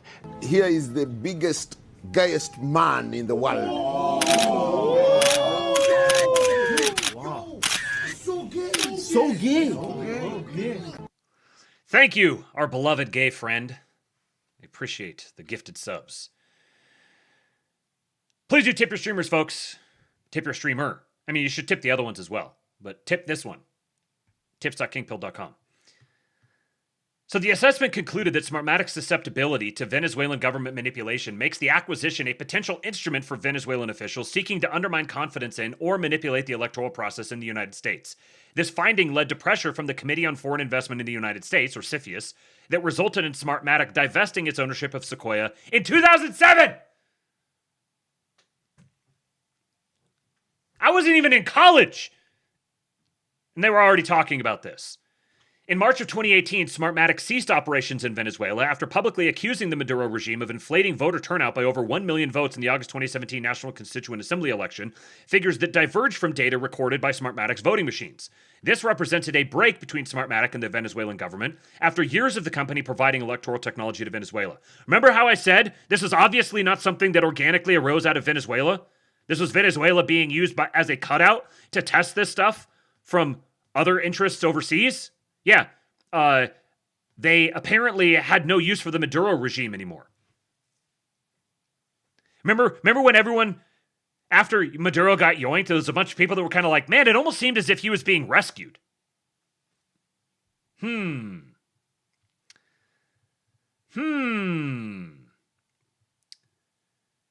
Limitations and analytic caveats. This intelligence reporting contains important limitations that must be considered when assessing what it establishes. First, the 2006 Intelligence Community Assessment concluded that neither Smartmatic nor the Venezuelan government had the capability That is the level of control or access required to manipulate the outcome of an election outside of Venezuela in a predictable fashion. So, Smartmatic didn't have that ability, and the Venezuelan government didn't have that ability. The Venezuelan government's ability to manipulate the results of voting in Venezuela rested in part on its ability to control every stage of the electronic voting process, from initial acquisition of the machines to pre- and post-voting machine security to programming to storage of paper voting receipts to control the audit process. Neither the Venezuelan government nor Smartmatic would have such a complete spectrum of access during an electoral process outside Venezuela. So, like, you create your little sandbox to test the new technology in, but you ensure that nobody within that sandbox actually has root access to it. Second, CIA's baseline assessment regarding Venezuela's 2012 election maintained that large-scale electronic fraud did not occur despite redacted reporting of manipulation plans. This assessment was supported by pre-election polling showing Chavez ahead by approximately 10 percentage points, a 24% increase in government spending before the election, the opposition's concession of defeat, and CIA quantitative analysis showing no irregular voting patterns indicative of systemic manipulation. See how fucking sleazy they are? They go and they delineate how all of this could be done, all of this could be effectuated remotely without leaving a trace that it had actually happened. And then they said, but we didn't see that there was a trace that it happened, so. Third, the 2013 Devil's Advocacy report that outlined a possible fraud scenario was explicitly an alternative analysis exercise rather than a definitive finding. The report acknowledged conflicting, redacted reporting and limited insight into key elements of the electronic voting system. So we just made up a scenario, maybe it could happen this way, but, we can't see. We don't have enough information to say if it actually happened. Fourth, the September 2020 reporting on long redacted and judged the regime did not need to resort to gross fraud to win the December 2020 National Assembly elections, given that virtually the entire opposition boycotted and the regime had already co-opted opposition party leadership. These are just redacted, or now redacted but declassified documents that Bill Pulte just started spamming on X the other night. China. Cyber activities probably prelude to election espionage. China is probing the presidential campaign for opportunities to tailor collection and gather insight on policy positions on U.S.-Chinese issues. U.S. policy on China is a long-standing high collection priority for Beijing, and Chinese cyber actors have conducted such activity in every U.S. presidential election campaign since at least 2008, according to redacted open-source reporting. So, since 2018, Chinese cyber actors known in the private sector as APT-31 have targeted the personal email accounts of senior U.S. leadership, including officials in the Executive Office of the President and high-ranking officials in multiple executive branch organizations, Congress, and the federal judiciary. Since 2017, a separate redacted has worked with the redacted to enable more stealthy operations by identifying the email addresses of high-level U.S. officials, then requesting that redacted obtain or crack the passwords for targeted accounts, redacted. Think about email addresses of high-level U.S. officials, and think about how many of those high-level U.S. officials are functionally retarded or boomers, and them having to have sophisticated two-factor authentication and stuff to try to protect keep their passwords from being exposed. It just, and then you get all the leaks all the time of, it's a huge data breach.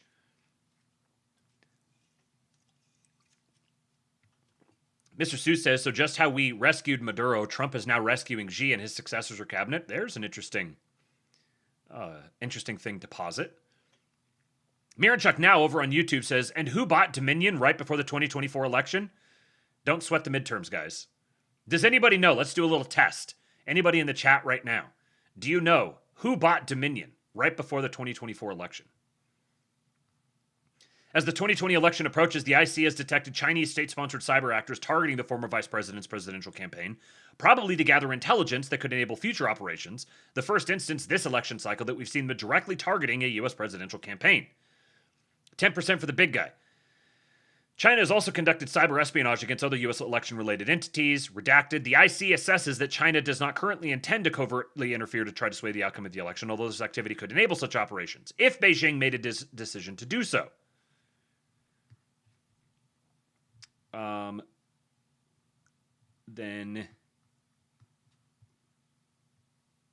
this is a continuation of just ways that they could access it, ways they might try to hack into it.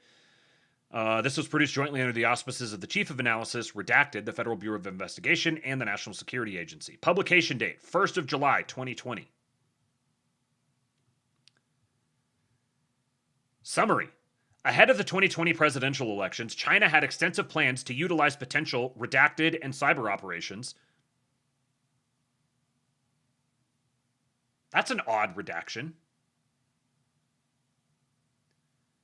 China had extensive plans to utilize potential redacted and cyber operations to sway public opinion against the Trump administration and internal opinion against the U.S. government, or international opinion against the U.S. government. I wonder what that redaction could be. Yes, Carlyle Group bought Dominion. 10,000 Patriot points to Mr. Sue. I'm trying to think of what is this some sort of technology that China had extensive plans to utilize potential blank and cyber operations to sway public opinion? That's a very odd thing to redact. The China plans were designed to exploit U.S. societal fissures and vulnerabilities to influence U.S. and other audiences and, by extension, U.S. government decision-making. The plans address several scenarios, including military conflict between the U.S. and China, as well as other potential crises. See, here's a big risk vector in democracy that you have. So, in a system where the people have a voice, the people get to vote, and policy in some sense has to be connected to the people, then that creates a huge risk vector for influencing policy. Whereas in probably potential psychological and cyber operations. That would fit. Something like that would fit. A good point, V Knight over on YouTube.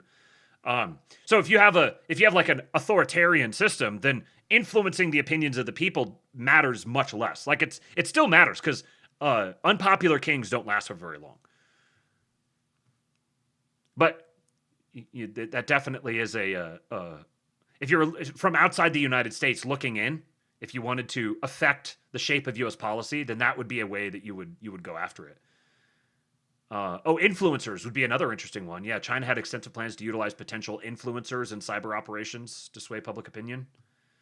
The blank, they're redacted, so I wonder if this is that redaction here. The redacted operations themes covered a broad range of topics to exploit what China perceived to be U.S. fissures and vulnerabilities, perceived or real, including racial tensions, alleging that white people hate black people, inciting demonstrations and marches as evidence of racial divides, increasing the level of conflict between police and anti-racism activists, and feeding any sense that U.S. law enforcement resents USG and people of color. Also, USG tensions with the U.S. military, political party disagreements, Congress and Trump administration conflicts, women's rights, U.S. South China Sea policies, alleged U.S. war aspirations, and international propaganda. So, alleged U.S. war aspirations. So, one form of Chinese election manipulation is spreading propaganda about alleged U.S. war aspirations. China had developed capabilities to project themes on these topics into social media, TikTok, Facebook, Twitter, YouTube, and others, as well as mainstream media through a variety of overt and hidden influencers and media contributors.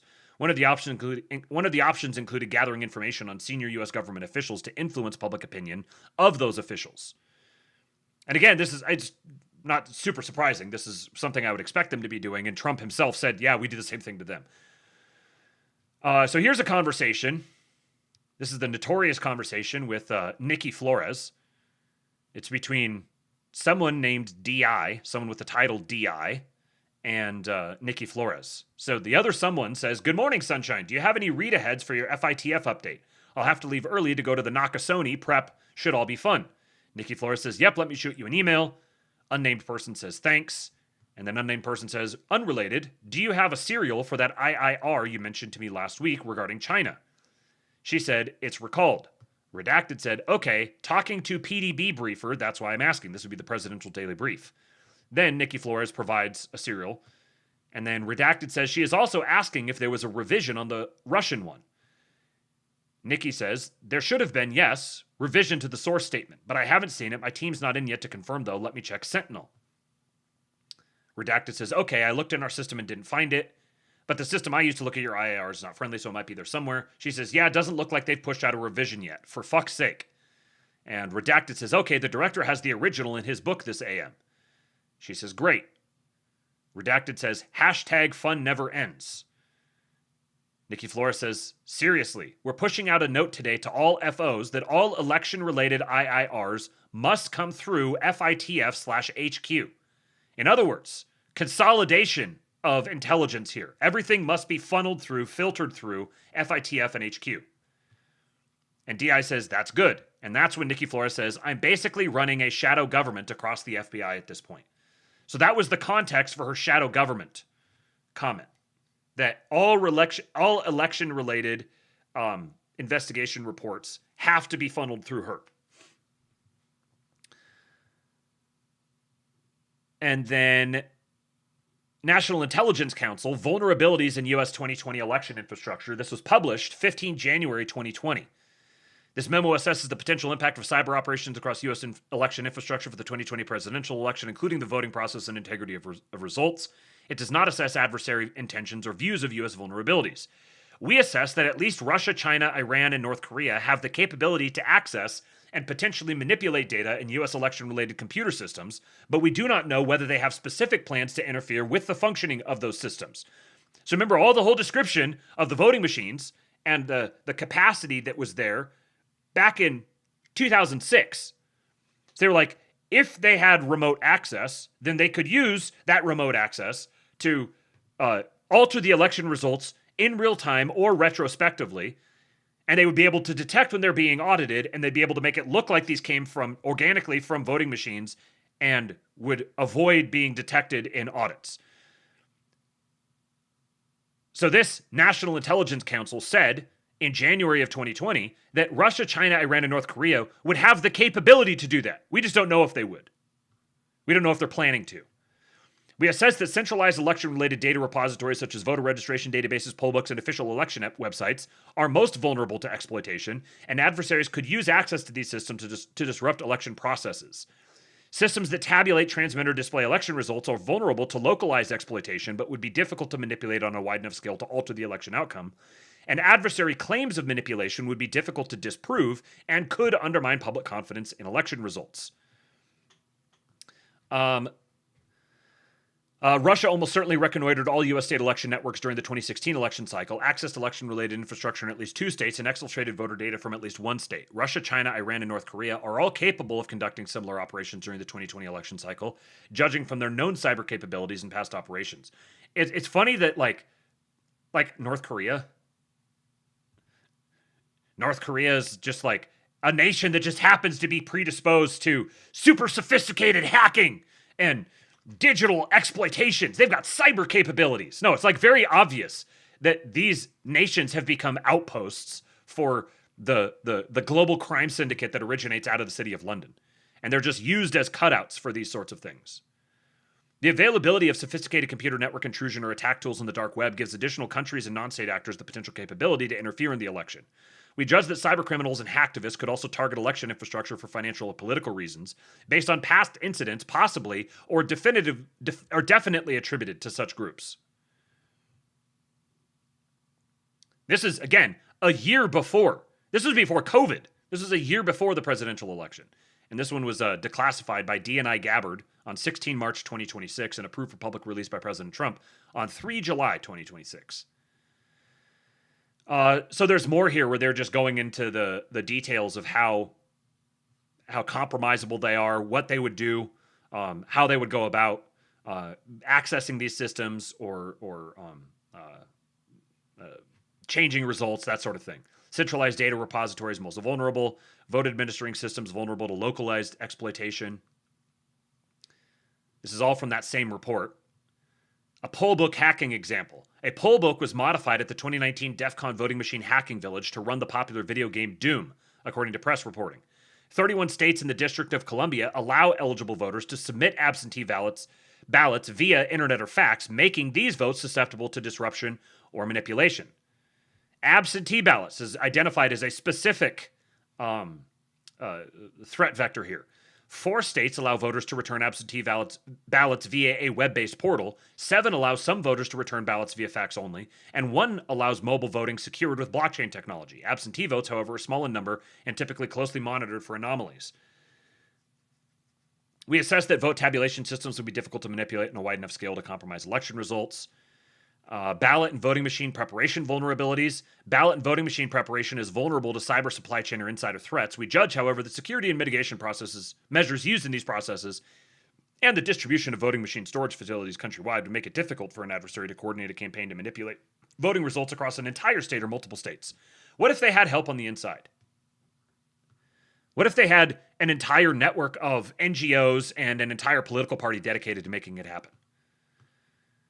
Creating paper or electronic ballots to upload to voting machines is usually outsourced to third-party vendors.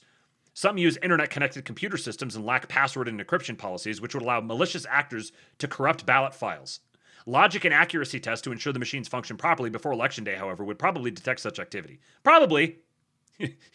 Hopefully that would help. But paper or electronic ballots are created by third-party vendors, some of whom lack password and encryption policies.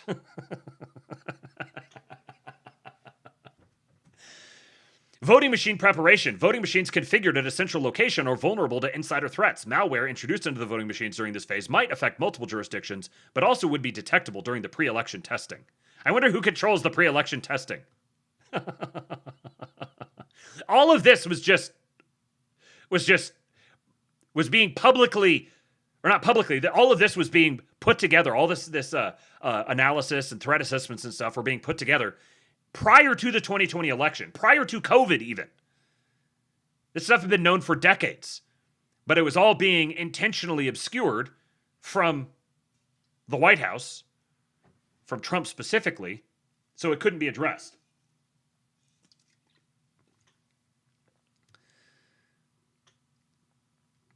We assessed that cyber operations targeting the electronic tabulation of results could delay results reporting from affected jurisdictions, potentially creating public uncertainty, but probably not affecting the integrity of certified results. Like, if you have the National Intelligence Council putting together a report on answering the question, can our elections be rigged?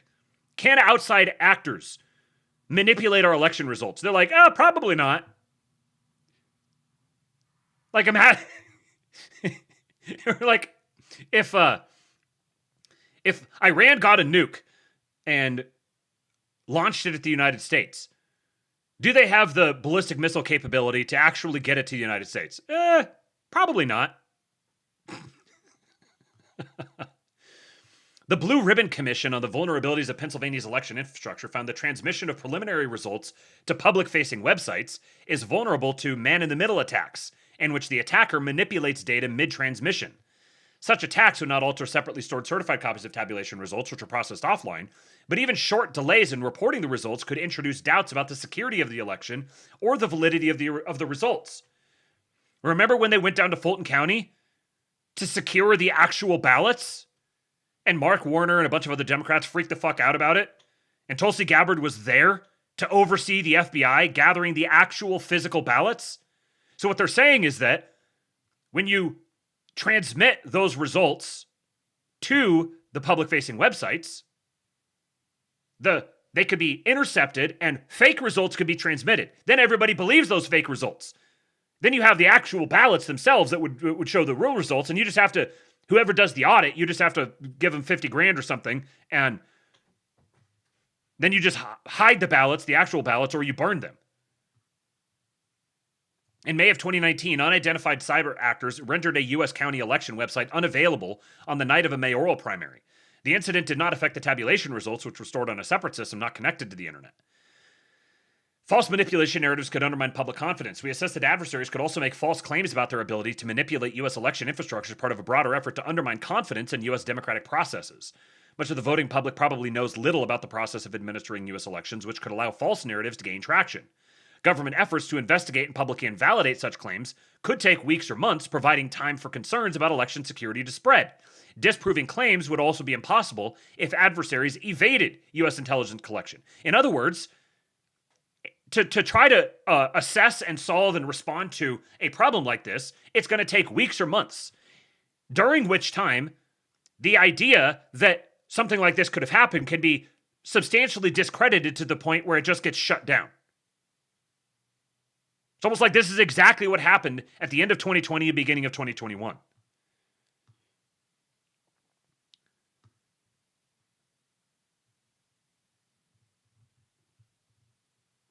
There's a bunch more here that I'm not going to read through all of it because I've still got a little bit more to get through, but there's more here that you guys can go read through yourselves.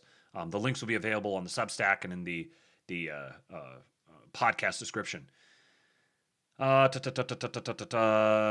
messaging would be vital to provide accurate and timely information about the effects and limited scope of low-impact cyber operations. Partnerships with state and local election officials, cybersecurity firms, and the media could help minimize commercial disruptions as well as counter cyber-enabled information operations. But like, imagine it's election night and the results are coming in, and then suddenly the president or someone announces, "Hey, we've got an intrusion. Someone hacked into the voting machine in this city and has compromised the results." You realize what sort of shitstorm would emerge from that? It would be so bad that the people on the inside, and I'm pretty sure there's something pretty similar to this happened in the 2020 presidential election. We're like, we can't proceed with this because it'll result in like the collapse of the republic. It's going to devolve into complete and total chaos. We're going to have to try to have the election over again, but then how do we handle the people? Like, who's going to oversee all of this? Everyone's all suspicious and pointing at each other, and like, you'd get just a collapse of governance. So you just kind of have to take it. And then you can release the stuff later on and say, hey, look what happened. And everyone goes, oh, wow, yeah, we had a fake election. Privately messaging adversaries to emphasize that attempts to manipulate U.S. election infrastructure are unacceptable and would have serious consequences that could deter them from taking such steps. If you say, hey, don't you hack my election, maybe they won't do it then. Then Trump posted this email that I've read before about them saying, we're deliberately massaging our one pending presidential daily brief to avoid any direct links to the election. The massive report we've been waiting on has been chopped up into 13 different reports to try to spread out the message and make it harder to pick up on.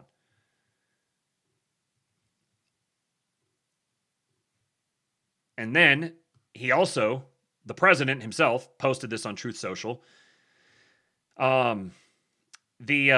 The part that I read just a little bit ago about how between 2018 and 2020, the People's Republic of China was trying to essentially trying to hack into the election, trying to get ways of, what does this one say?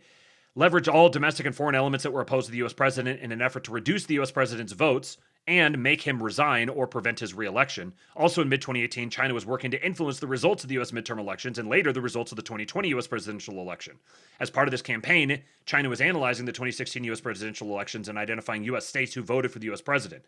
The Chinese would then identify sectors within these states that voted to support the U.S. president's political party and would attempt to make these sectors experience negative financial consequences by levying tariffs on exports to China from those sectors.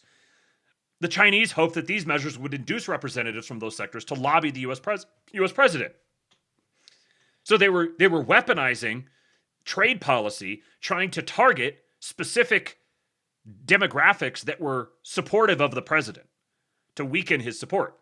This is part of this intelligence that Nikki Flores was intercepting and preventing from getting to the president. And then Pulte said, good news. In addition to the historic declassifications, transparency, by the president, we are this morning executing a fifth and near final round of terminations, an approximately 30% staff reduction from weeks ago. The intelligence community must protect the American people, not the political whims of the bloated and corrupt elite class.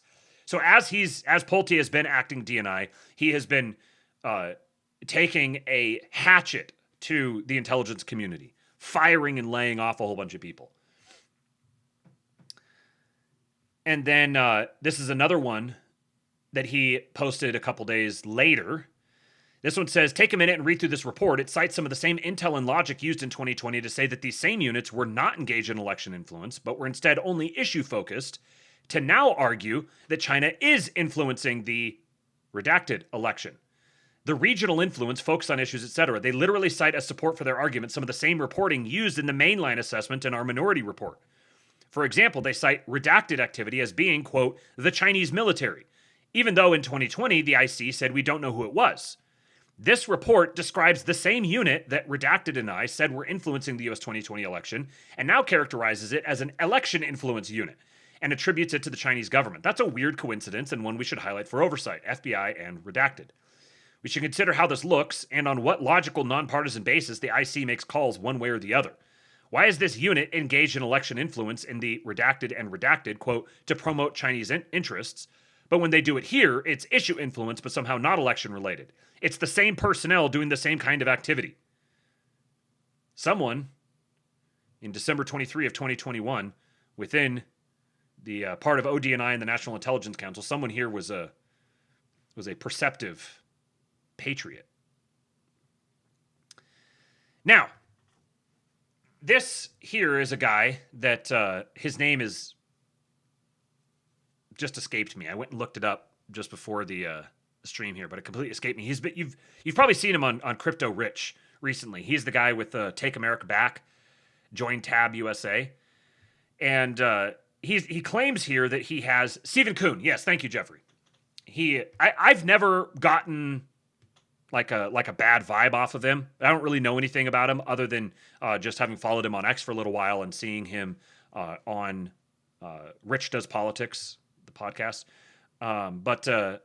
So he claims here that he is in communication with someone within the administration and has something to say about it. So you can take this for what it's worth. I think it's interesting. I think it's compelling. I would like to believe it. I also, it's kind of a trust me, bro, sort of thing. And he's been trustworthy to me for the most part, but here you go.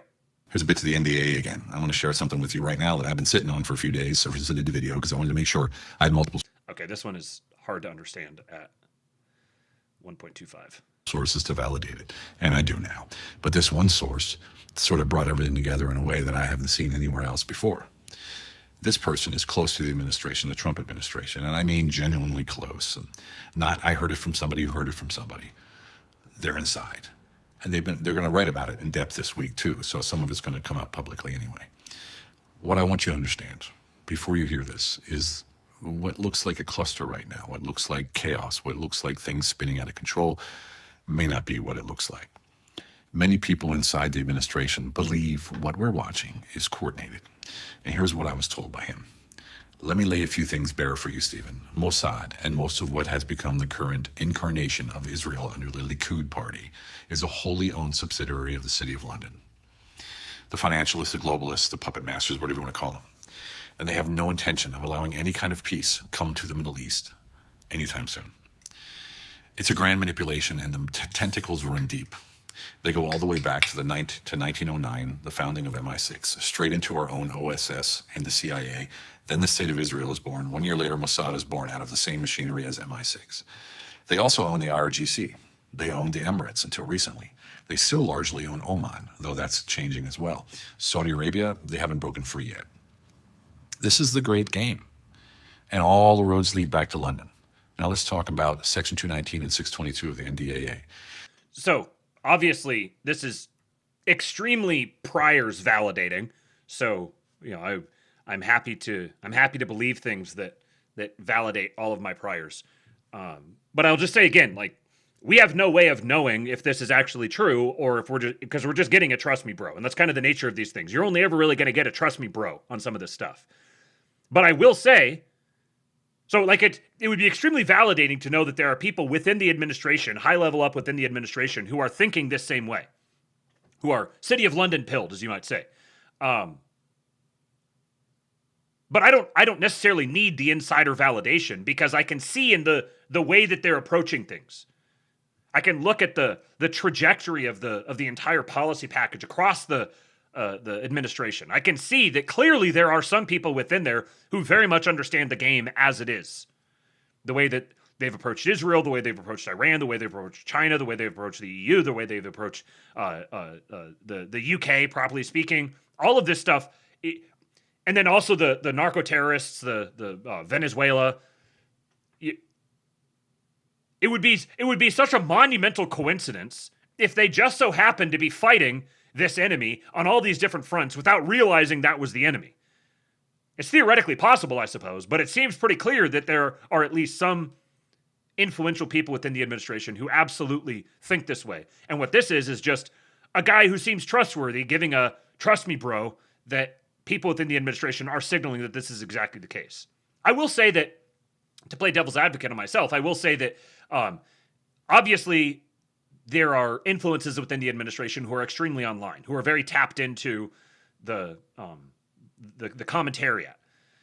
And with Luongo and Promethean Action and then the notion of the city of London picking up, like becoming a meme and people talking about it, even people saying, "Oh, stupid city of London people, it's obviously Israel."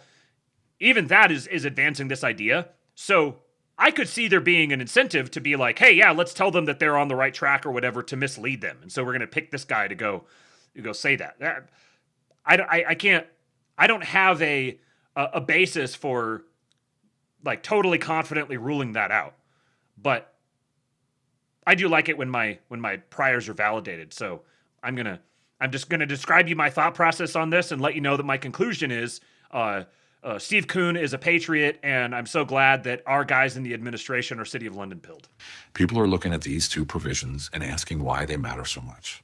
Well, I don't think you should look at them as creating something new overnight, although anything new that gets embedded in defense spending always grows exponentially from that point forward. If you suddenly make it legal to fully integrate intelligence systems across borders, you're giving away sovereignty, point blank. It is constitutionally undoable. Section 219 is the integration of military. Section 622 is the intelligence merge. And once you make it legal, it will only grow from there. But that's not the primary reason that they pushed for this language.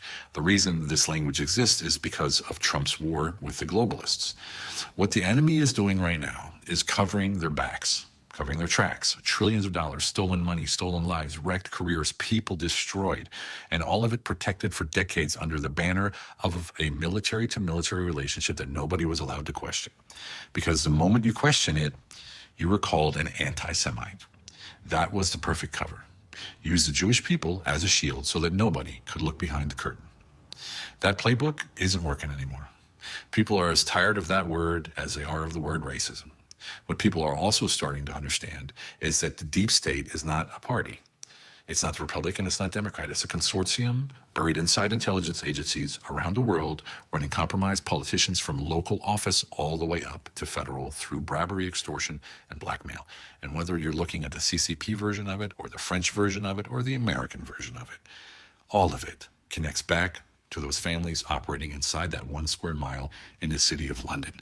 The Orsinis, the Medicis, the Lambertis, the Rockefellers, to name a few. Their names are searchable, but you'll never get to see them. Medici's mentioned. mentioned. In a full panic right now, apparently.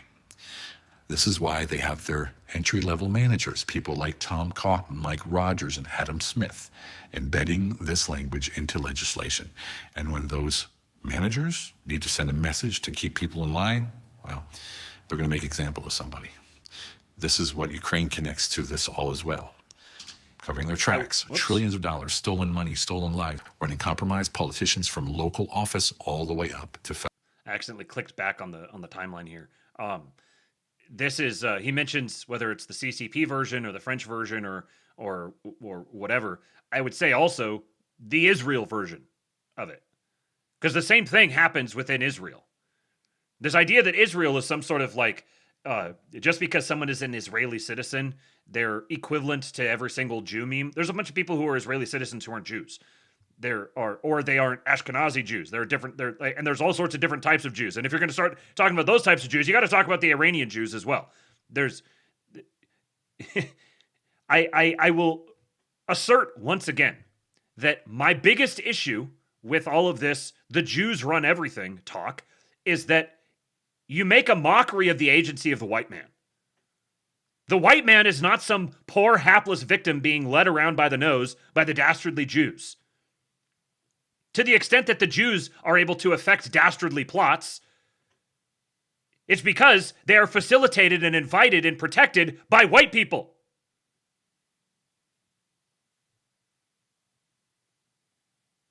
So all of this funny business, all the stuff going on behind the scenes, the globalists, the World Economic Forum, the Davos, the British Empire, the British Imperial Remnant, the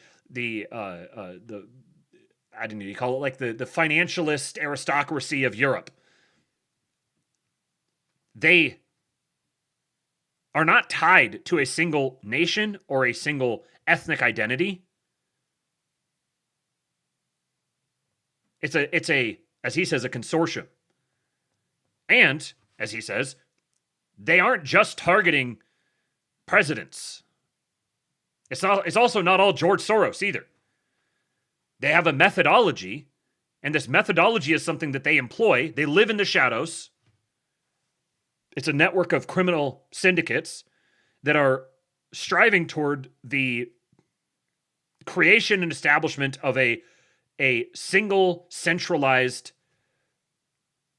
governing body that executes final control over all resources and assets in the world.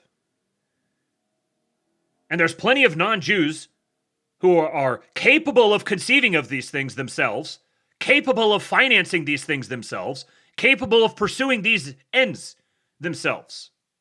And there's lots of Jews who have no idea about this and are not involved in it or not inclined to be involved in it at all. But they do attack at all different levels.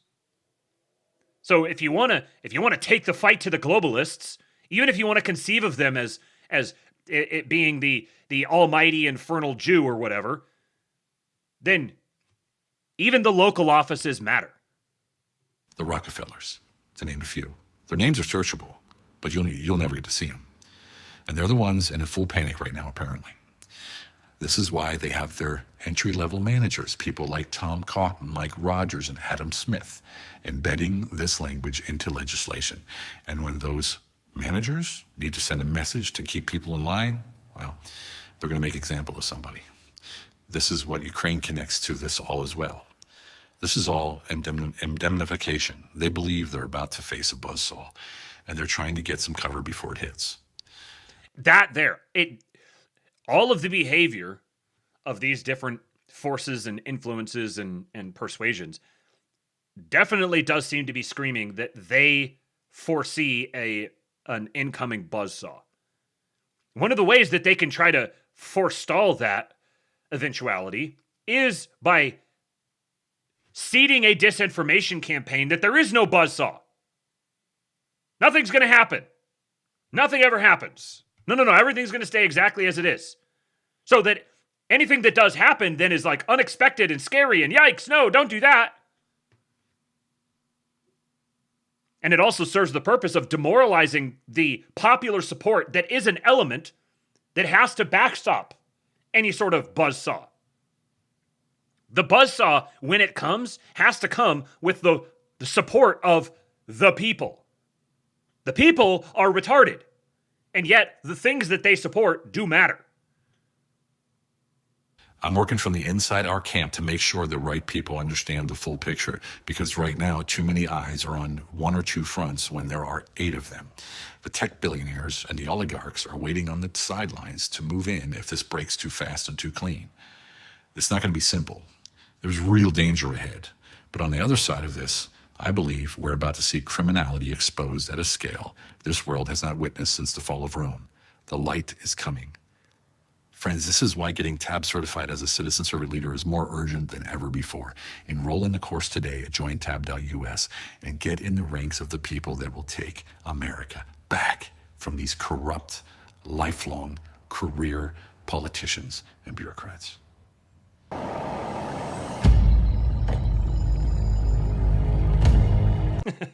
Citizen servant leader, incorruptible doctrine for leaders who refuse to be owned. Like I said before, I'm familiar with Stephen Kuhn from Richest Politics. I haven't gone through any of his stuff. I can't vouch for it. If anyone has, I'd find that kind of interesting. But Colonel Watkins says, we've spent the last 4 years exposing this. Welcome to the awakening. It's all documented in over 150 books by true heroes, many who paid with their life exposing this network. We've walked you through the entire network, the corporations, the intelligence agencies, the covert operations, and trafficking that supported it all. We've named the players at all levels. We don't need inside sources because we did the research. Bring on exposure and accountability. I still do like it if inside sources validate my my preconceived notions. Here's a quick clip from Clandestine. on Fox, our president, mentions Barack Hussein Obama, but he has something kind of interesting to say about him. But if you look for 47 years, they've been tapping people along, presidents. 47 years? What did he mean by this? 47? President got tapped along, didn't do anything, and they became more and more powerful. This should have been done 47 years ago. Shouldn't have been allowed to start. But Clinton let him go, and Bush let him go. Everybody let him go, and Obama was the worst of all because Obama actually went to their side. Obama, because, you know, he's a, well, let's not say. Let's leave that for another time. He was terrible. And he allowed Iran to, but he gave them $1.7 billion in cash, in green cash, put in satchels in an airplane and brought to Iran. So Trump says that Obama went to their side, referring to Iran, and then catches himself before he reveals some information about Obama that he's not supposed to say yet, and says, let's save that for another time. Trump's been preparing the public for the massive reveal of world-altering information pertaining to Obama and his relationship with Iran. One day, Trump will reveal to the world that Obama is Muslim and a traitor to the United States who helped supply Iran with the means to obtain nuclear weapons. All roads lead to Obama. Now, I don't really think that, like, I don't really know that like publicly revealing that Obama is a Muslim would mean very much. I don't think people would care that much. But the connections with Iran and like doing it in that light, like not just, oh, Obama's a Muslim and people like, okay, yeah, who cares, whatever. But Obama facilitated the transfer of all this cash to Iran because he's ideologically sympathetic to them, and he served as the front for this whole big backdrop. I think that has some teeth to it. $1.7 billion. Do you know what that is? Did you ever see $1 million in cash? This is $1.7 billion. It took up an entire Boeing 757, and they flew it to Tehran, and they gave it to people that were waiting at a plane. Can you imagine these people? They never saw money, and now all of a sudden they've got $1.7 billion in cash, and he gave them hundreds of billions of dollars in cash and everything else. And he went to their side, and because of that, they became much more powerful because of Obama. And Biden, who was the vice president, but he probably had nothing to say because he was not such a stupid person. But Biden was just along for the ride. He's kind of retarded. But I will remind you that in recent memory, my president's first real big foray into politics was birtherism. Now, on that note, Marco Rubio just put out a report that ties the launch of Obama and the mainstreaming of Marxist politics to that propagated by the Cuban regime, highlighting how Obama was recruited by the founders of domestic terror group Weather Underground, which aimed to overthrow the government. He's referring to this, just published by Marco Rubio, posted out on X. Cuba, the capital of 21st century communism. Produced by the State Department. The Revolutionary State, Birth of a New Left, Exporting Revolution, an Espionage Empire, Revolutionary Tourism, Racial Revolution, Front Groups and Fellow Travelers, Anti-American Internationale. This is a 100-page document that I'm going to read, but I have not read yet. I'm not going to read it here on the show. I'll just read this first part. The Revolutionary State. For nearly 7 decades, the Cuban regime has waged a sustained campaign of subversion against the United States. It is a campaign that has infiltrated the highest reaches of the U.S. government, recruited and cultivated generations of American activists, backed an unprecedented wave of left-wing terrorism on American soil, and carried out one of the most durable and damaging foreign intelligence penetrations in American history. The Cuban campaign against America is unique. It is irregular and covert. Even at the peak of its military power, Havana never possessed the capacity to defeat the United States in a conventional armed conflict. Instead, the Cubans perfected a new model for a long war of attrition, organized around espionage, infiltration, sabotage, proxy networks, and a revolutionary infrastructure designed to turn America against itself. No surprise that this is coming from Marco Rubio's State Department. The man's entire life is bent toward the destruction of Cuba. In contrast to every other aspect of Cuba's failed state, this model has yielded remarkable success. For over half a century, the small island nation with a chronically failing economy has operated at the center of a vast hemispheric network. The Cubans trained and armed tens of thousands of left-wing guerrillas, oversaw violent insurgencies that plunged multiple continents into chaos, and backed deadly extremist attacks against the United States. The island itself became the premier safe harbor for fugitive American terrorists fleeing justice for bombings, armed robberies, and murders, as well as a forward operating base for a rotating cast of hostile foreign powers. A forward operating base for hostile foreign powers. What an interesting framing. Cuban agents infiltrated the top levels of the State Department, the National Security Council, and the Pentagon, operating undercover for decades without detection. But the most successful and enduring sphere of Cuba's campaign... homos! Thank you, Emperor Atreides. Get your tips in, folks. We're wrapping up here very shortly. If we're going to have a drawing, then oh my goodness! Hold on a second. Howie is still sending his tips in through Streamlabs. So it did not play the alert. I didn't see that it happened, but $100 from Howie Snowden 2 hours ago. He said, more Kino. Thank you, sir. That's gotten us kind of close. We might still be able to hit the goal before the end. A shekel for a good guy. Howie, the great patriot. Make sure you get your ChudCon tickets, folks. ChudConEvent.com. The $100 discount on tickets ends in about 26 and a half hours. ChudConEvent.com. There, by reports, you'll be able to meet Howie. You'll be able to meet Slutty Milk. And some others. I won't reveal them, but make sure you get your tickets. ChudConEvent.com. The most successful and enduring sphere of Cuba's campaign against America has taken place on the ideological battlefront.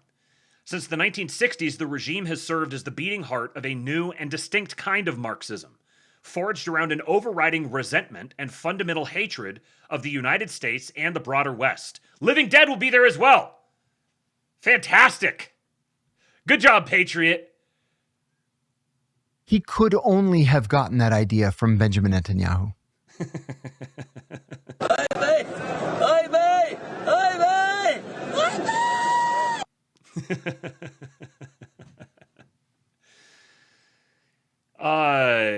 The Cubans devoted themselves to recruiting, cultivating, and mobilizing a global coalition of activists, intellectuals, and political groups around this cause, building a sprawling revolutionary network that shaped a disproportionate share of America's most famous and influential extremist movements, from the Black Panthers and the Weather Underground through to Antifa. Today, that network continues to maintain ties to powerful leftist nonprofits, anti-ICE collectives, socialist groups, and Marxist militant organizations across the United States. Yes, the Secretary of State has published a 100-page document detailing the connections between the Black Panthers, Weather Underground, and Antifa. Let me just fix this real quick here. Thank you for the kicks, Emperor Atreides. From its earliest years in power, the Cuban regime has believed that its own survival and strategic interests were inextricably linked to the advance of the revolutionary left inside the United States. This conviction has been one of the animating principles of Cuban foreign policy through to the present day. But unlike most other hostile states, Cuba's efforts to shape American politics are not solely driven by material geopolitical interests. The Cubans have always seen revolution in America as an end unto itself. It is impossible to understand modern Cuba without first understanding this unique and distinctive character. Since its founding in 1959, the raison d'etre of the regime in Havana has been the violent export of communism abroad. But its true target, above any other momentary enemy, has always been the United States. We're questioning the founding of the Islamic regime of Iran, and then we're going back to 1959 and questioning the founding of the modern state of Cuba. What happens when we go back just a little bit further? The specific and peculiar form of Marxism that the Cuban government helped to develop and seed was uniquely fitted for this purpose. While Soviet communism was frequently driven by more practical great power concerns, the preservation of the Soviet Empire and the defense of its material interests around the globe, its Cuban successor was built around a near singular obsession with the liberation of the global South from its Western colonial oppressors. In the minds of the Cubans, there was only one path to this goal: the destruction of the Yankee imperialist regime. The common depiction of Cuba as a former client state of the Soviet Union is, at best, incomplete. While Havana maintained a close partnership with Moscow throughout the Cold War and relied on Russian patronage for essential material needs, the Cubans were never just a Soviet proxy. In fact, over the course of the latter half of the 20th century, Cuba and the Soviet Union came to represent substantially different poles in the global Marxist movement. We're getting a cladistic analysis of communism from our State Department. Cuban communism helped shape a distinct and uniquely dangerous form of revolutionary leftism, built around racial, social, and even civilizational grievances rather than economic class conflict, which would go on to instantiate itself as the dominant genre of left-wing radicalism around the globe. While the collapse of the Soviet Union and the profound economic and political changes in China largely rendered the Soviet model of communism extinct, the Cuban Marxist project not only survived but thrived. The institutional power of Leninism, Stalinism, and even Maoism, at least in their original orthodox forms, has been severely diminished. But Castro's ideological project now enjoys something approaching ideological hegemony in leftist circles, both within and beyond the West. By the turn of the 21st century, Havana had solidified its place as the ideological capital of the modern radical left. In other words, Marco Rubio is delineating that the administration's posture toward Cuba represents an attack upon the basis for the ideology of the modern radical left. Now, as I said, there's 100 pages of this. I'm not going to read all of that here tonight. I needed to finish a few minutes ago, but I want to read this section from the Weather Underground part. Over the past half-century, programs like the Brigade have helped Cuba infiltrate and establish a foothold in a series of radical American political movements. Increasingly, its reach has also extended to mainstream liberal institutions, elite academia, major nonprofits and NGOs, and even the Democratic Party itself. This has been driven in part by the rehabilitation and mainstreaming of many of the ideas and figures of the revolutionary 1960s-era left. Bernardine Dohrn, for example, was one of the Weather Underground co-founders who traveled to Havana to meet with Cuban and Viet Cong officials in July of 1969, and subsequently helped to orchestrate a string of terror attacks on American soil. Dohrn was the author of the Weather Underground's first communique, declaring war against the U.S. government in 1970. Despite having once been one of the FBI's 10 most wanted fugitives, Dohrn went on to work at the elite white shoe law firm Sidley & Austin, and was later hired as a professor at Northwestern Law School, where she taught for over 20 years. In 1995, Barack Obama launched his first ever run for political office in the living room of Dohrn and her husband, Bill Ayers, another co-founder of the Weather Underground, who would go on to become professor of education at University of Illinois at Chicago.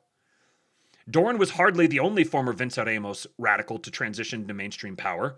Susan Rosenberg is a Brigade alumna who later joined the May 19th Communist Organization, a particularly violent terrorist offshoot of the Weather Underground that was responsible for the murder of 2 police officers and a security guard in 1981. She later became the vice chair of the board of Thousand Currents, a powerful progressive nonprofit that served as fiscal sponsor of the Black Lives Matter Global Network Foundation. So we've got Cuba connected to Weather Underground, connected to elite law firms and universities, straight into Obama and Black Lives Matter in the course of 4 paragraphs. Barack Obama, state senator, a kind and just parent, the children of juvenile court, by William Ayers. A searing and timely account of the juvenile court system and the courageous individuals who rescue hope from despair. This is... It's happening, boys. It's happening. Marco Rubio said, for more than 6 decades, the Cuban regime has been the leading sponsor of radical leftism and third worldism in the United States. Third worldism. We've got a Secretary of State using third worldism to connect Barack Obama to the Weather Underground and Cuba. The State Department is exposing the full history of Cuban espionage and subversion in our country. The American people deserve to know. I will be reading this entire document. I encourage you guys to do the same. This one, Cuba, the capital of 21st century communism. The link will be available in the show notes of the show here.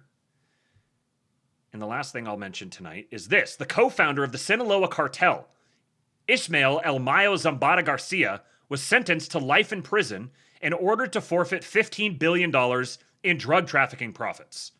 Today, narco-trafficker El Mayo was sentenced to life in prison, marking the end of his reign over the Sinaloa cartel, one of the most violent and deadly drug cartels in history.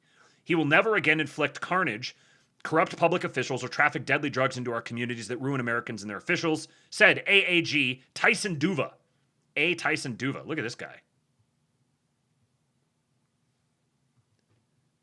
Patriot physiognomy. El Mayo's conviction is historic, and it reflects the Justice Department's commitment to the total elimination of cartels and transnational criminal organizations that threaten American lives. To those who remain, we will find you, and we will prosecute you, and you too will face substantial time in prison.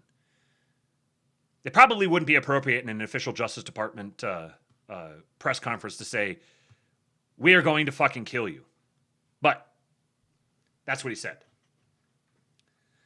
All right. I got to bounce because I got to go pick my sister up from work. But thank you to all of you guys for showing up tonight, for your contributions to the Erickson cause. Reminder that you can always go to tips.kingpill.com whenever you're hearing this, and you can ensure that I can feed and house and clothe my family. Go join the Kingpill Discord as well, kingpill.com. We'll have a lab tomorrow that will be immediately followed by the voice chat in the Kingpill Discord. Go to kingpill.com, join up over there, get your tickets for ChudCon, chudconevent.com, Labor Day weekend. Come meet strange men from the internet and roll around in the woods with us. We would love to have you. We want to meet you. We want to assess your qualities. chudconevent.com. And I'll see you guys on the next lab. For now, I leave you with Hulk. When they took a shot at my hero, and they tried to kill the next president of the United States, enough was enough. And I said, let Trumpomania run wild, brother. Let Trumpomania rule again. Let Trumpomania make America great again.